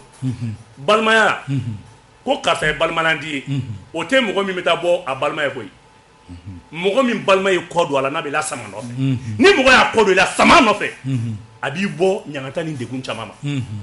donc le 4 juin c'est fort probable que sanctions soient levées mais an k'an jigi da gɛlɛya wɛrɛw kan mais hali bi à l'intérieur anw fɛn fɛn bɛ transition soutenir i kɛra yɛrɛwolo ye wo i kɛra M5 ye wo i kɛra kulu wɛrɛ wo i kɛra CPM ye wo ni il est moment que an bɛɛ k'an tɛgɛ di ɲɔgɔn ma an ka ɲɔgɔn kunnafoni an kana kɛ damakuluni ye an ka ɲɔgɔn bilasira an kana ɲɔgɔn juguya minɛ an ka fara ɲɔgɔn kan n'u nana ka na sɔrɔ an bɛ sɔrɔ o sɔrɔ an kɛra sɔrɔsi ninnu na kori an minnu bɛ hakilina kelen parce qu'on est identifié i bɛ taa sɔrɔ bi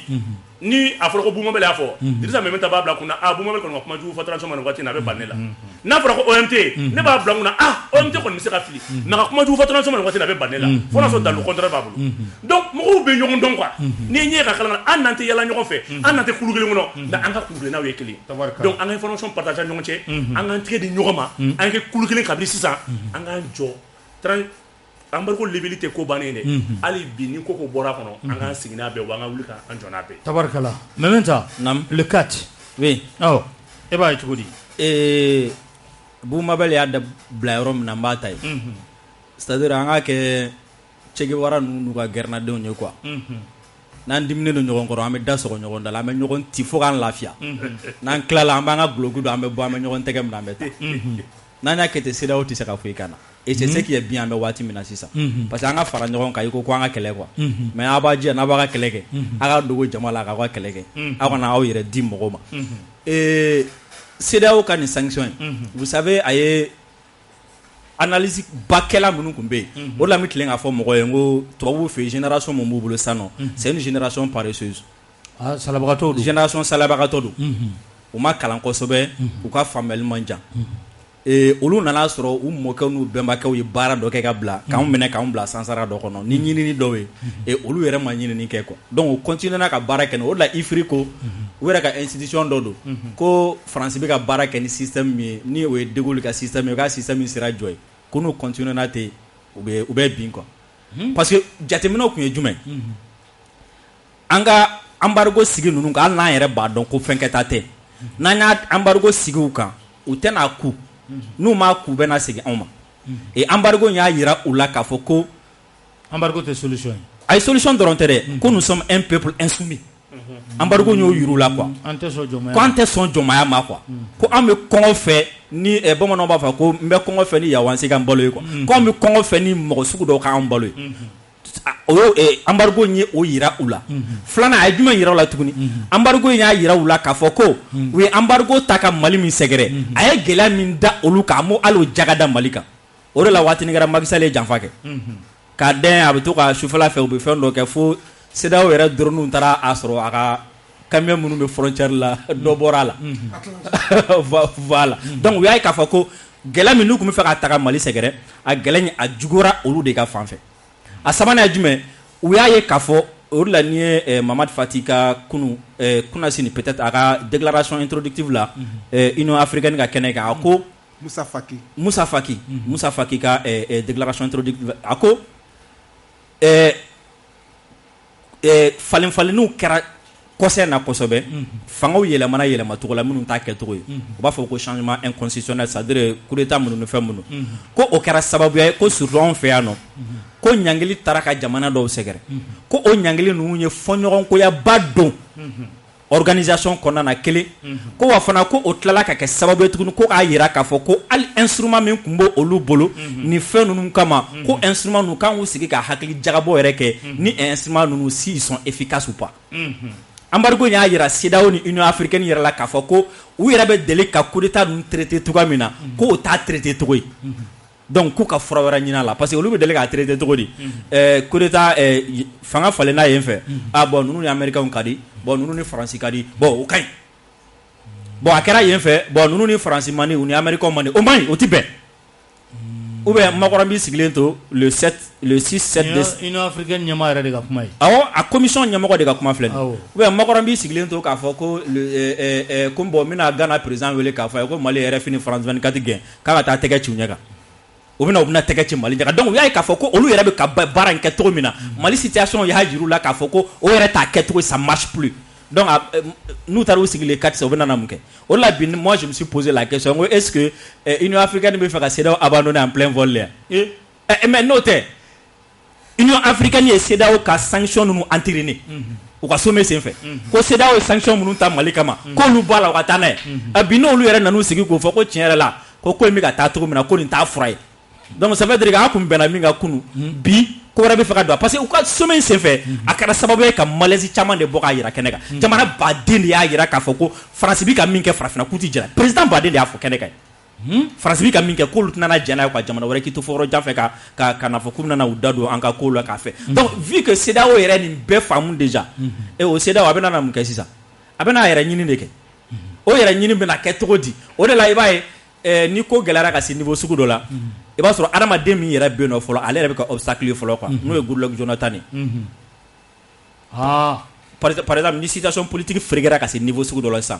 i b'a ye u bɛ ministre dɔ bɔ yen ou bien u bɛ mɔgɔ dɔ bɔ yen pourquoi parce que n'i y'o bɔ yen nɔ sisan fɛn fɛn bɛ yen a bɛɛ bɛ se ka da o kun quoi o la mɔgɔ kura min bɛ na n'o ye min fɔ i b'a sɔrɔ o bɛ bɛn mɔgɔ dɔ ma donc min taara i bɛ se k'a tɔ bɛɛ da o kun donc maintenant n'i ye médiateur falenna sisan nɔ donc ni a tɔgɔ fort de tɛ yan min nana sisan donc a bɛ se ka bɔ u bɛ se ka bɔ fort kumana an fɛ an ye dɔ fort tɛ médiateur de nga ouais facilitateur don ouais ben comme moi c'est tubabukan dɔrɔn de sinna a bɛɛ kɔrɔ ye kelen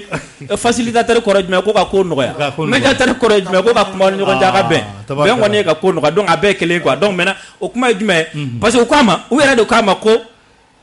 ko mɔgɔ fila de bɛ yen minnu ka ko kun ka gɛlɛn kosɛbɛ quoi ko o ye Bazoum ni Ouattara ye quoi donc k'a ka taa kuma olu fɛ jɔn y'a ci ka taa kuma olu fɛ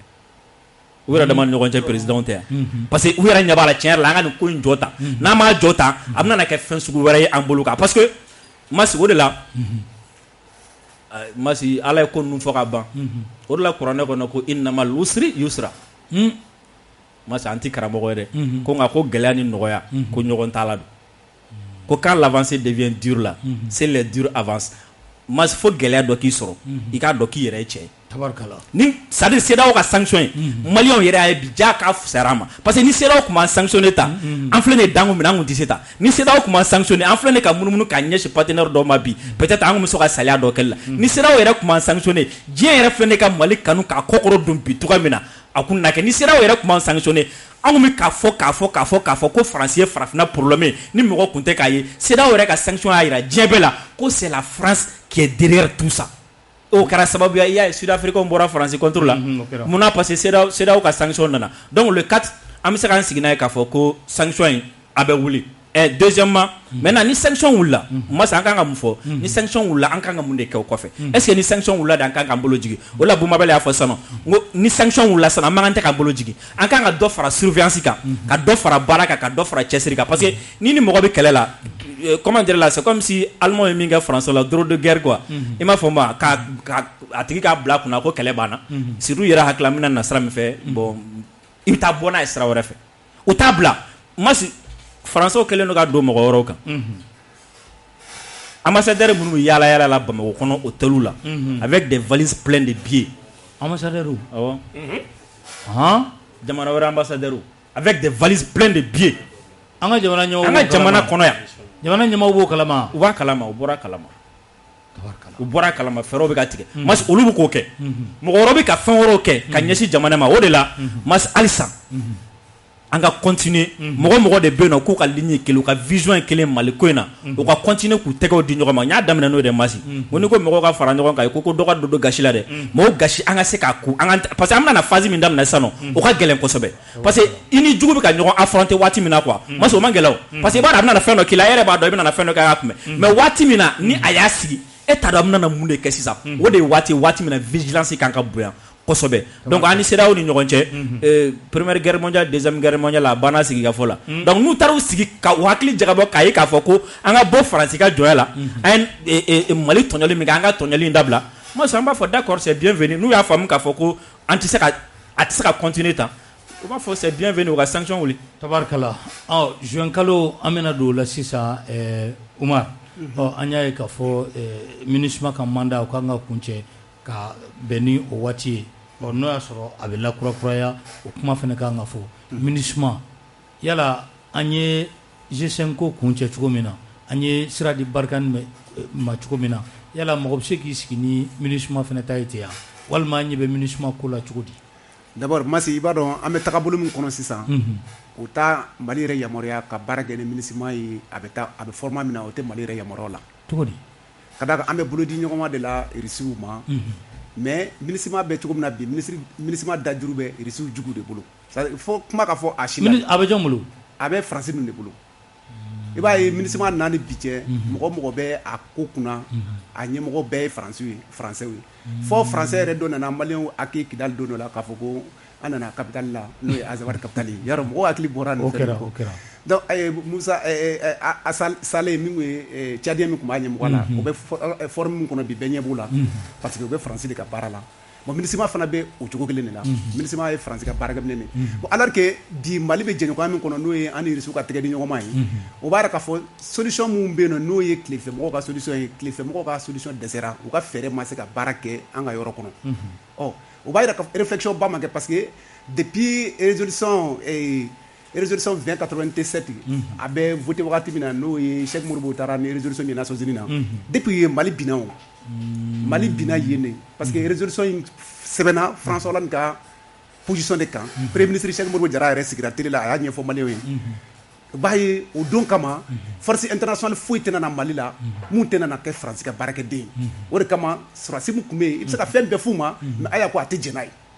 aucun militaire étranger ne foutra les pieds voilà donc o gɛlɛya mun bɛ yen mɔgɔ hakili la ko banna ko gulongulonnen de don ɲɔgɔn na bon résolution 2087 o de nana ni résolution 2100 ye 2100 de ye MINUSMA créé donc 2100 bɔra a kɔrɔkɛ mun na o ye Faransi ta de ye o donc foyi tɛna se ka bɔ o kɔnɔna na ko bɛna baara kɛ mun tɛ baara kɛ faransi ka ligne kan o de kama MINUSMA i b'a jate i n'a fɔ G5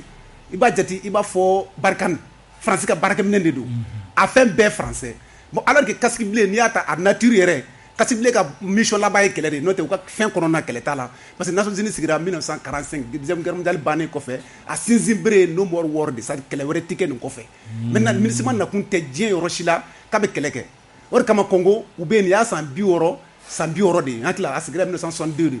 fo bi o tun bɛ Munich la u bɔr'o la ka na kɛ Umar nafa jumɛn b'u la n'u tɛ kɛlɛ kɛ anw fɛ yan nafa ye jumɛn sisan ni kɛlɛ wulila a bɛ komi ni sogo belebeleba sara dugaw tɛ ɲɔgɔn wele wa bon ni MINUSMA ni kɛlɛ wulila jamana min kɔnɔ ninnu bɛ ɲɔgɔn wele setigiw de bɛ ɲɔgɔn wele ka taa duni kɛ o jamana kɔnɔ diɲɛ bɛ jɛ ka cotisation mun sara Nations Unies na o wari bɛ ta ka d'u ma u y'a ɲɔgɔnna kɛ Somali Amérique sɔrɔsiw y'a u retiré ka bɔ yen u taara ko restore of u nana ɲɔgɔnna kɛ Rwanda ka na ni o y'a sɔrɔ Faransi nana a bɛɛ la i b'a sɔrɔ Faransi minnu bɛ Faransi ka ligne kan Faransi de bɛ na n'a ka opération ye fɔlɔ turquoise nana Rwanda o nana laban génocide la bon a yan nɔ o nana ni Serval ye Serval ni turquoise bɛɛ fɛn suguya kelen parce que turquoise ye sugumayɛlɛma de mais Serval ye sugu ye mun bɛ sugunɛ kɛ k'a ka yɔrɔ lakori maintenant u bɛ na n'u tɔgɔ sugu ninnu u taara ni min ye Centrafrique o ye Sangaris kɔrɔ de ye pɛrɛn de don n'a sigila fleur la a b'a nafama yɔrɔ ta a bɛ taa n'a ye a tɛ denkɛ bon maintenant u taara n'o ye Centrafrique b'o gɛlɛya kɔnɔ yan'u ka o bɔ yen u nana dɔwɛrɛ tun bɛ encore Côte d'Ivoire maintenant u yɔrɔ si u tɛ kɛlɛ ban parce que mɔgɔ bɛ ɲinɛ fɛn dɔ de kɔ n'i ye Nations Unies ka opération ninnu tilefɛmɔgɔw ka bololafɛn de don c'est pourquoi 25 mai tɛmɛnen n'an kɔrɔ Sergei Lavrov ye farafina ambassadeur bɛɛ wele Russie parce que farafin bɛ ka ɲinɛ histoire de kɔ a y'a yira k'a fɔ farafina an y'an ka indépendance ta don min Union soviétique tun b'a ka don na u ye farafina jamana caman dɛmɛ k'u ka indépendance ta an bɛ waso ni cɛ o cɛ Afrique a bɛɛ kɔsɛbɛ tun bɛ Russie de la o diɲɛ réalité de ye Nelson Mandela États-Unis tun y'a tɔgɔ sɛbɛn ka liste noire kan ko terroriste don a kɔsɛbɛna Moscou de la Lumumba tun b'o cogo la donc kana se an yɛrɛ ka Modibo Keyita ma o de kama don min na 1967 le RSA la l'Argentin comment il s'appelle encore Che Guevara nana Bamakɔ yan a ye Modibo Keyita a ko Modibo Keyita ma i bɛ schéma min kɛ i ka schéma ka ɲi mais i ka schéma sécuritaire ye français a tɛ marcher merci o sɔrɔsi kelenw de ye Modibo ka fanga dafa o b'a to n'an bɛ kuma di OMT ma OMT MINUSMA yala an bɛ bɔ a la de ya walima e yɛrɛ ɲɛ bɛ u ka sini na an fɛ yan cogo di non mɔnɛ ye jamana in mɔnɛ non mɔnɛ b'an na an ka dirigeant kɔrɔw cogo di homme politique ye jamana in dafiri tu sais an bɛ ko fila de kɔnɔ farati dan don siga foyi t'a la an ka bɔ MINUSMA voilà malien caman dun bɛ baara k'a la o tɛ problème ye maa 5 maa 6 ka intérêt par rapport aux 20 millions non ne bɛ jamana ka intérêt de la poids tu sais sans te mentir sincèrement parler n'a donnant ka force dɔrɔn ma force militaire dɔrɔn ma bi bi na an tɛ se k'an ka jamana in couvert sur le plan militaire faut que je dise la vérité on a des problèmes effectifs masse o sɔrɔla mun fɛ jamana ye san dɔ la waati dɔ la ka budget voté plus de 1200 milliards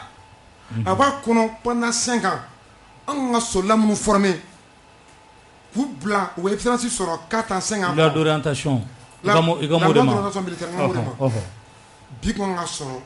olu ye MINUSMA jɔyɔrɔ fa MINUSMA ni Barkhane bɛ taa olu bɛ to sur le terrain mais a wari dunna an bɛɛ sigilen ɲɛna dɔw de wulila ko kɛlɛ kɛ bi an filɛ dingɛ kɔnɔ n'i ye Mali sécurité di Mali dɔrɔn ma bi partenaire t'a la bi i b'an coro dingɛ kɔnɔ an tɛ se walahi an tɛ se o kɔrɔ ko MINUSMA ka to yan kɛ non a bɛ to yan ka to yan ni chapitre 7 fana wa o fana ye tiɲɛni wɛrɛ de chapitre 7 ye faransi de o b'a yira k'a fɔ ale bɛ to yan ale bɛ kɛ kɛrɛ farala de mais a tɛ don Mali ni mɔgɔ cɛ kɛlɛ bɛ jɔn jɔn cɛ o la kɛlɛ bɛ anw ni Jarisu de cɛ MINUSMA bɛ ka Jarisu de to yan k'u jɔrɔma dodo sɛgɛ la an t'a kɛ terroriste ye non terroriste Jarisi a bɛɛ kelen appellation de tubabukan de dɔrɔn sinon a bɛɛ bamaci ye minnu nana Dakari kɛ jamana na Elebert o Jarisi o terroriste nin bɛɛ kelen nin a bɛɛ maa suguya kelen n'a ye tubabuw jɔ olu bɛ fɛ k'e wele mun na o b'e wele tɔgɔ la pour que k'e couvert o dɔrɔn de don bi n'i y'a ye mɔgɔ caman b'a fɔ n y'a ye mɔgɔ caman da an bɛɛ ko an tɛ sɔn faransi la mais an k'an yɛrɛ ta e b'i yɛrɛ ta e de bɛ marifa dilan e de bɛ avion dilan e de bɛ bombe dilan e b'a san jamana wɛrɛ de fɛ n'a se tɛ a moyen tɛ bolo e b'a san cogo di OMT n'i ye faamu an yɛrɛ de tɛ se ka taa bi ka MINUSMA to yen non an bɛ se ka taa k'u to o condition de bien nous yɔrɔ fɔ o y'a to u bɛ waleya min n'anw fɛ yan bi fo ka bɔ Châteaubriand de kɔnɔ n'u ma bɔ o kɔnɔ nafa t'u la yan tokun t'u la donc u ka mission yɛlɛma n'u y'o ɲɛfɔ de un jɔn nana n'o ye yan Faransi jɔn ka laɲini dɔ Faransi anw ye Faransi gɛn déjà n'u bɛ to yan ni Faransi ka hakilina ye ça sert à quoi Faransi bɛ se k'i profiter MINUSMA la parce que ɲɛma bɛ français fana de k'u sago k'anw na yan k'u profiter ka jɛrisu ninnu bila ka terrain gagner anw fɛ yan anw bɛ k'u kɛlɛ sira dɔ fɛ Faransi b'u pousser sira dɔ fɛ tokun tɛ MINUSMA la o sira kan est ce que an lakɔlɔsi bi anw ka militaires ye région ni cercle fɛn fɛn conquête kɛ ne bolo n'anw bɔra yen zone na jɔn ka y'o zone jɔn ka k'i sigi yen MINUSMA de don MINUSMA tɛ ka na anw ye yɔrɔ dɔ conquête kɛ bi mɔgɔ bamanankan na an ye yɔrɔ dɔ gɛn bi a daminɛ la aw tun y'o de fɔ minɛ an ka conquête la MINUSMA tɛ ka na yɔrɔ si la effectif bɛrɛ t'anw bolo n'anw taara y'an kɔlɔsi ka taa ɲɛfɛ kojugu fɛnɛ jɔnsiw bɛ fɔ an kɔ kɔfɛ a bɛ kɛ tɔ ka jɛ donc MINUSMA yɛrɛ tokun ye mun bilen yan tabarikala donc yɔrɔ to yɔrɔ la an basi ma tila an bɛ baara kɛ ni hakili an t'a kɛ ni dusu ye c'est pourquoi PDMC y'a fɔ CNT ɲɔgɔrɔ an ni MINUSMA bɛ to yan a toli conditionnement falen de u bɛ taa an ye mɔgɔ ninnu gɛn a tɔgɔ de G5 Sahel n m'olu ma olu fɛnɛ comme G5 Sahel fɛnɛ kun nana n'o ŋaniya de o yɛrɛ initiative taara Mali ka kɛlɛ de kama mais a tɔ kɛra bilen olu yɛrɛ ɲinɛ n'u nakun kɔ u bɛ salaire fu de ta des centaines de milliards par mois k'a dun jamana tɛ bouger a tɛ taa yɔrɔ si u bɛ ka bɔ a la u bɛ ka espérance gɛn anw de kan u tɛ ka avantage foyi t'anw kan o MINUSMA kelen b'o kelen de ye finalement MINUSMA ma sɔn ka bɔ ka chapitre kɔrɔlen kɔnɔ ka na chapitre 9 kɔnɔ ka sɔn ka kɛlɛ kɛ n'anw ka soldat ye mun kɛ ka to yɔrɔ la u ka taa siga foyi t'a la tabarikala an bɛ kuma di Bumabel ma yɔrɔ la Bumabel n'i ye e yɛrɛ lajɛ i bɛ surasi ko i b'a dɔn kosɛbɛ radar ninnu yala radar b'an bolo kaban an y'o olu caman sɔrɔ est ce que o tɛ se ka trou in combler yan an bɛ ka trou min fɔ k'a fɔ manque d'effectif bɛ yen est ce que o t'o combler k'a to an ka fura sɔrɔ MINUSMA ko la il faut que an ka radar ninnu kɔrɔ fɔ mɔgɔ ye a fɔ dɛ radar bɛ objet volant dɔrɔn de fɛn minnu bɛ kɛ sanfɛ objet volant dɔrɔn de a b'olu de ye f'an k'a fɔ bɛɛ ye ten a tɛ dugumafɛn ye objet a tɛ sa ye a tɛ mangalani a tɛ waraba ye a tɛ mɔgɔ jugu fɛnɛ ye foronto la fɛn minnu bɛ na sanfɛ merci donc k'a f'i ɲɛna i ye ɲininka MINUSMA ka kumakan mun na ne bɛ se k'a fɔ MINUSMA yɛrɛ kɔrɔ a fɔ dɛ a nana mun kama mission onisienne sugu o sugu n tɛna segin balimakɛ ka kuma kan sinon o filɛ Beyrouth depuis 1973 Beyrouth u bɛ yen hali ça c'est une mission qui n'a pas fermé encore donc a bɛ sigi de 500 milliards de bɛ fara ɲɔgɔn kan san o san ka hakili jagabɔ kɛ mais i bɛ taa k'a fɔ min ye puissance économique ye ale ka bɔta bɛ caya ni tɔw ta parce que san 74 75 waati ni hakili kun ka ɲi Japon de kun ye premier puissance deuxième guerre kɔfɛ Japon de kun ye premier puissance économique ye ale kun ka bɔta ka ca donc e mɔgɔ min mana kɛ premier puissance économique ye i bɛ taa sɔrɔ e de ka bɔta ka ca e de b'i sago kɛ Amérique de bɛ yen bi a teri ye jɔn ye Faransi MINUSMA ye jɔn ka hakilina ye jɔn b'a résolution sɛbɛn Faransi a bɛ taa n'a ye a b'a défend ale de b'a lajɛ depuis 30 000 depuis je crois que est-ce qu'il va calmer 30 000 et fin depuis 3 000 éléments d'eau faut qu'on a kebi depuis 6 000 éléments faut qu'on a kebi 15 000 éléments d'eau ni a mission militaire ni a mission non armée no policier ka beta ka determiner kala MINUSMA nana mun kama avec crédit ka ci kana dugu kɔnɔ puissance min be na ka intérêt me dugu kɔnɔ ka dɛmɛ ko intérêt bisi ka bantai na kun flatter MINUSMA na ka Faransi dɛmɛ ka Mali da a kɛnɛ fɔ n'i bɛ misi bin i bɛ taa sɔrɔ k'a gele minɛ ka fɛn dɔ ma ka gele ma i bɛ denmisɛnninw bila k'a minɛ MINUSMA o de dɔw bɛ ku minɛ dɔw bɛ sen minɛ walasa i b'a kantigɛ ka ɲɛ donc janfa yɛrɛ de don anw ma kɛ a ka jugu ni janfa ye MINUSMA ka a bɛ baara kɛ ni rapport jumɛn ye ONG minnu bɛ yen ni Nations Unies b'a financer ONG international humanitaire ba ninnu i bɛ taa sɔrɔ olu bɛ taa enquête minnu kɛ burusi kɔnɔnaw la o rapport de bɛ ta ka di MINUSMA ma o de to n'a taara dugu minɛ i b'a fɔ mission humanitaire b'a bolo a b'o dugu gɛlɛya ta ka lajɛ k'olu financer en fonction de ça tila k'olu don a ka hakilina na kamalenin bɔra k'a fɔ Facebook sanfɛ ko MINUSMA mɔgɔw de tun b'olu dege fɛn min ye mine posé cogo la ko 50 a y'a fɔ Facebook kan bɛɛ y'a mɛn donc i bɛna mun ye MINUSMA terroristes bɛ ji bɔ min u bɛ carburant bɔ min u bɛ min min Obama y'a fɔ ko maa ma bɛ terroriste financer ka ni terroriste bɛɛ ye kelen ko maa min bɛ terroriste financer ka ni terroriste bɛɛ ye kelen aw bɛ ka MINUSMA ko kɛ mun ye o tɛ o Faransi de kun ka résolution don nin ne de bɛna k'a siɲɛ fɔlɔ ye mars a siɲɛ fɔlɔ ala ni kolonɛli ninnu barika ala ni fanga min bɛ senna asafurulayi fanga min bɛ senna ala n'olu barika a kɛra autorité bɛɛ CNT wo primature wo président wo a bɛɛ ala n'u ka bolo ni ɲɔgɔn ma n'u ka fɛn Mali yɛrɛ de bɛna t'i jɔ bi Ablaye Diop de bɛna taa i jɔ bi Nations Unies na ka taa Mali ka mission a résolution min kan ka kɛ ka t'i jɔ ka fɛ ni ne y'a siɲɛ fɔlɔ ye depuis kɛlɛ daminɛ k'a siɲɛ fɔlɔ ye depuis kɛlɛ daminɛ donc Assimi ye kuma saba de fɔ min ni mɔgɔ kan ka kala turu la o fɔlɔ ye mun ye u kɛlen ka MINUSMA da k'a boso u ye pankuru olu location k'o di fɛn ma ko pankuru di olu pilotage k'o di Russie ma ka MINUSMA mobile véhicule location bɛɛ ta ka di Japon ma o de tun bɛ MINUSMA la a bɛ marque Nissan ka carburant ani dumuni ko k'o ta k'o di France ma France dumuni ko sous-traité Afrique dugu minnu b'a ka kuma fɔ i n'a fɔ Sénégal ɲɔgɔn n'a fɔra ko MINUSMA kɔnɔ ko sogo marché bɛ Sénégal de bolo Sénégal bɛna misi san ka taa kantigɛ Sénégal kala kana san ka na di MINUSMA mɔgɔw ma yan awɔ misi kelen ka san yan ka taa n'a ye ka misi gɛn ka taa kantigɛ ka don avion kɔnɔ ka na sogo di yan maliyɛnw yɛrɛ t'a a si dɔn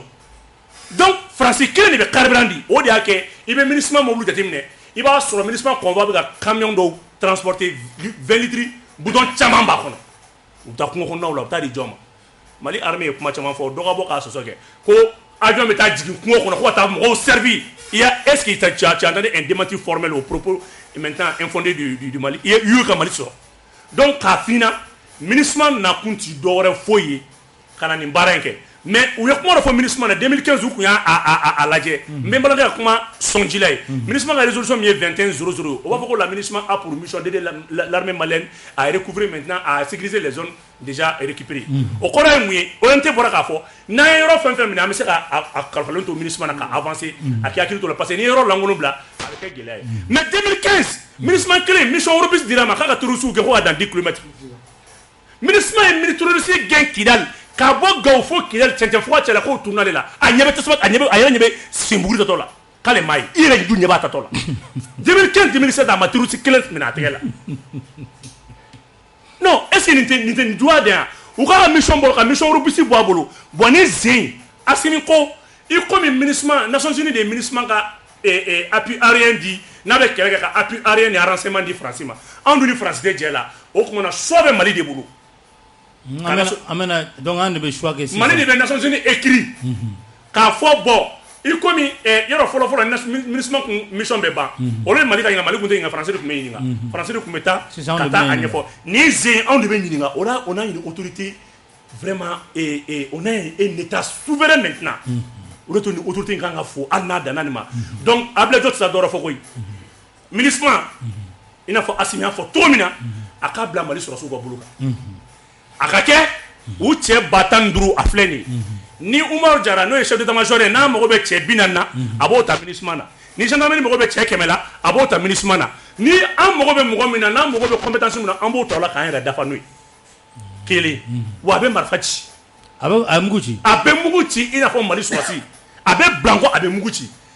laban yɛrɛ ye mun ye ni MINUSMA tɛna ni u tɛna sɔn ma n'a bɛ taa kɛ droit de veto bɛ taa mankan wuli o de ye ka appui aérien bunteni ni bombardement min bɛna kɛ soit Mali armée b'a ta parce que on a suffisamment de vecteurs aériens avion minnu b'an bolo a bɛ se ka couverture kɛ ou bien a bɛ kalifa don dugu la parce que ni France tɛ Mali la bilen Mali yɛrɛ b'a ka dugu choisir ne b'a dɔn Mali bɛ taa Russie de choisir wa Amérique tɛna sɔn o ma fo ka tiɲɛ wuli donc avantage fila de b'an bolo MINUSMA bɛ to Mali la a bɛ kɛ maliyɛnw sago ye ou bien MINUSMA ko bɛ ban parce que États-Unis tɛ sɔn a baara ka MINUSMA financer a tila k'a bila ka dugu wɛrɛ ka intérêt dugu la dugu min ka intérêt bɛ dugu wɛrɛ bolo. Tabarikala an ka kuma di Mementa ma ka sɔrɔ ka sira di nɛgɛjurutigiw ma Mementa oui aw ka kɛlɛ bolila nin kan aw ye kɛlɛ caman kɛ MINUSMA tagali ko fana bɛ aw ka kɛlɛ kɔnɔ walima a ka kɛ maliyɛnw sago ye juin kalo la a ko kan ka jalatigɛ aw b'a ye cogo di aw ka proposition ye jumɛn ye d'abord an bɛ c'est-à-dire MINUSMA filɛ comme si c'est un groupement où farafin sɔrɔsi 100 damadɔni ani Europe sɔrɔsi damadɔni ka olu fara ɲɔgɔn kan ka a di Faransi ma k'a ka ɲɛmɔgɔya ta i b'a dɔn Nations Unies ka mission ninnu gɛlɛya fɔlɔba ye min ye n'i ye Boutros Ghali ta Nations Unies secrétaire général dɔ don a ko jamanaw b'u ka sɔrɔsiw d'i ma mais k'u b'a fɔ ye k'olu t'i fɛ fɛn k'u ka sɔrɔsiw sɔrɔ c'est comme si MINUSMA bi bɔ sɔrɔsi minnu bɛ MINUSMA u bɔ jamana minnu yɛrɛ la dɛ u kɛtɔla k'u ka sɔrɔsiw bila ka na Mali la u b'a fɔ Nations Unies bon an filɛ ne k'an ka sɔrɔsiw d'u ma mais fɛn ka n'u sɔrɔ o kɔrɔ jumɛn u kana taa kɛlɛ kɛ parce que n'u taara kɛlɛ kɛ mais an ka ca an ka jamana kɔnɔna la donc o tigi bɛ na i ka jamana kan a bɛ na mun kɛ kelen filanan ye jumɛn kɛlɛ bɛ yɔrɔ dɔ la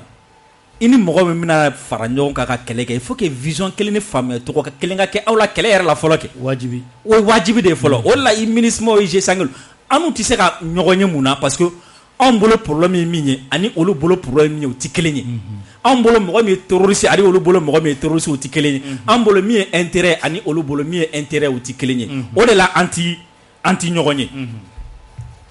kuma caman bɛ yen mas MINUSMA ko kan an tɛ n'o fɔ mais je pense que Mali bɛ ka ŋɔni bɔ hali Nations Unies sen na i b'a dɔn an ye ŋɔni bɔ CEDEAO sen na sisan an bɔra o kuma la sisan gɛlɛya caman bɛ yen a bɛ diɲɛ kan à travers cette crise la Mali ka nin crise a gɛlɛya baden de bɛ yen solution bɛna sɔrɔ a bɛɛ la hali Nations Unies yɛrɛ kɔnɔna baara kɛcogo solution bɛna sɔrɔ a la falen bɛna don a bɛɛ kɔnɔ ka sababuya kɛ Mali ka nin crise ye an ye CEDEAO ta fɔ sisan nɔ y'a ye fɛn dɔ bɛ Mali ɲɛmɔgɔw bolo depuis don min na anw y'a faamu o de la anw ti gɛrɛndɛ da u kɔ ka se niveau sugu dɔ la yɛrɛwolo i b'a dɔn depuis 2019 anw ye manifestation daminɛ France contre la MINUSMA contre mais depuis an y'a faamu don min na k'a fɔ an ni ninnu ka ɲinifɛn ye kelen an ka taga sira ye kelen ye France tagali ni fɛnw tagali la an ye comment dirais je la an ye gɛrɛntɛ sugu dɔ tali dabila k'a kɛ k'u sɛgɛrɛ mun na n y'o fɔ n'a sɔrɔ ni Mali kun girinna k'i puruti ka bɔ G5 Sahel la san b'a sɔrɔ kuma wɛrɛ bɛ ka fɔ mais u ye G5 Sahel u ye France poussé fo a ka erreur kɛ a erreur kɛ don min na an y'an puruti ka bɔ a la jɔn jalakira France de jalakira ani a ka nɔgɔ jamana olu de jalakira don min na an ye Barika ni Takuba lataga jɔn jalakira olu de nɔ don olu de jalakira don min na an ye France ambassade kɛ même chose donc Boumabel ye kuma dɔ fɔ sisan c'est très important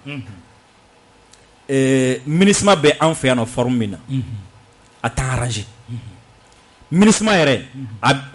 Nations Unies ka troupe bi diɲɛ dugu o dugu kan kɛlɛ ma ban parce qu'ils sont spécialistes en maintien de désordre quoi parce que oui ils sont spécialistes en maintien de désordre parce que mɔgɔ minnu non n'u taara yɔrɔ yɔrɔ la pétrole gasoil feere essence feere sanu trafic pétrole trafic drogue trafic u fɔrɔlen don de la Bamako tɛ k'a jateminɛ dɔrɔn kɛ Bamako sobaw bi n'i ye Bamako luwanse da ta k'a jateminɛ mɔgɔ minnu bɛ luwanse sobaw kɔnɔ n'a wari ka ca kosɛbɛ MINUSMA baarakɛlaw de don mais pourtant u bɛ tilen k'a fɔ ko moyen t'u bolo ka taa kɛlɛ kɛ alors que u bɛ so ɲɛnamaw kɔnɔna la donc u bɛ nin fɛn sugu ninnu de kɛ donc ni désordre dun tɛ yen nɔ nin fɛn sugu ninnu tɛna se ka kɛ mais mun bɛna kɛ gɛlɛya ye Boumabel bɔra k'a fɔ sisan peut-être a ma min fara kan o ye jumɛn résolution kura min bɛna kɛ c'est-à-dire mada la ni Mali dɔrɔn ni tɛna kɛ siɲɛ fɔlɔ diɲɛ yɛrɛ la ko résolution bɛna taa jamana dɔ kan ko o k'a ka mot sɔrɔ k'a fɔ Nations Unies na nin cogo la o de la ne ko Mali bɛna kɛ sababu ka yɛlɛma don Nations Unies yɛrɛ la Ablaye Diop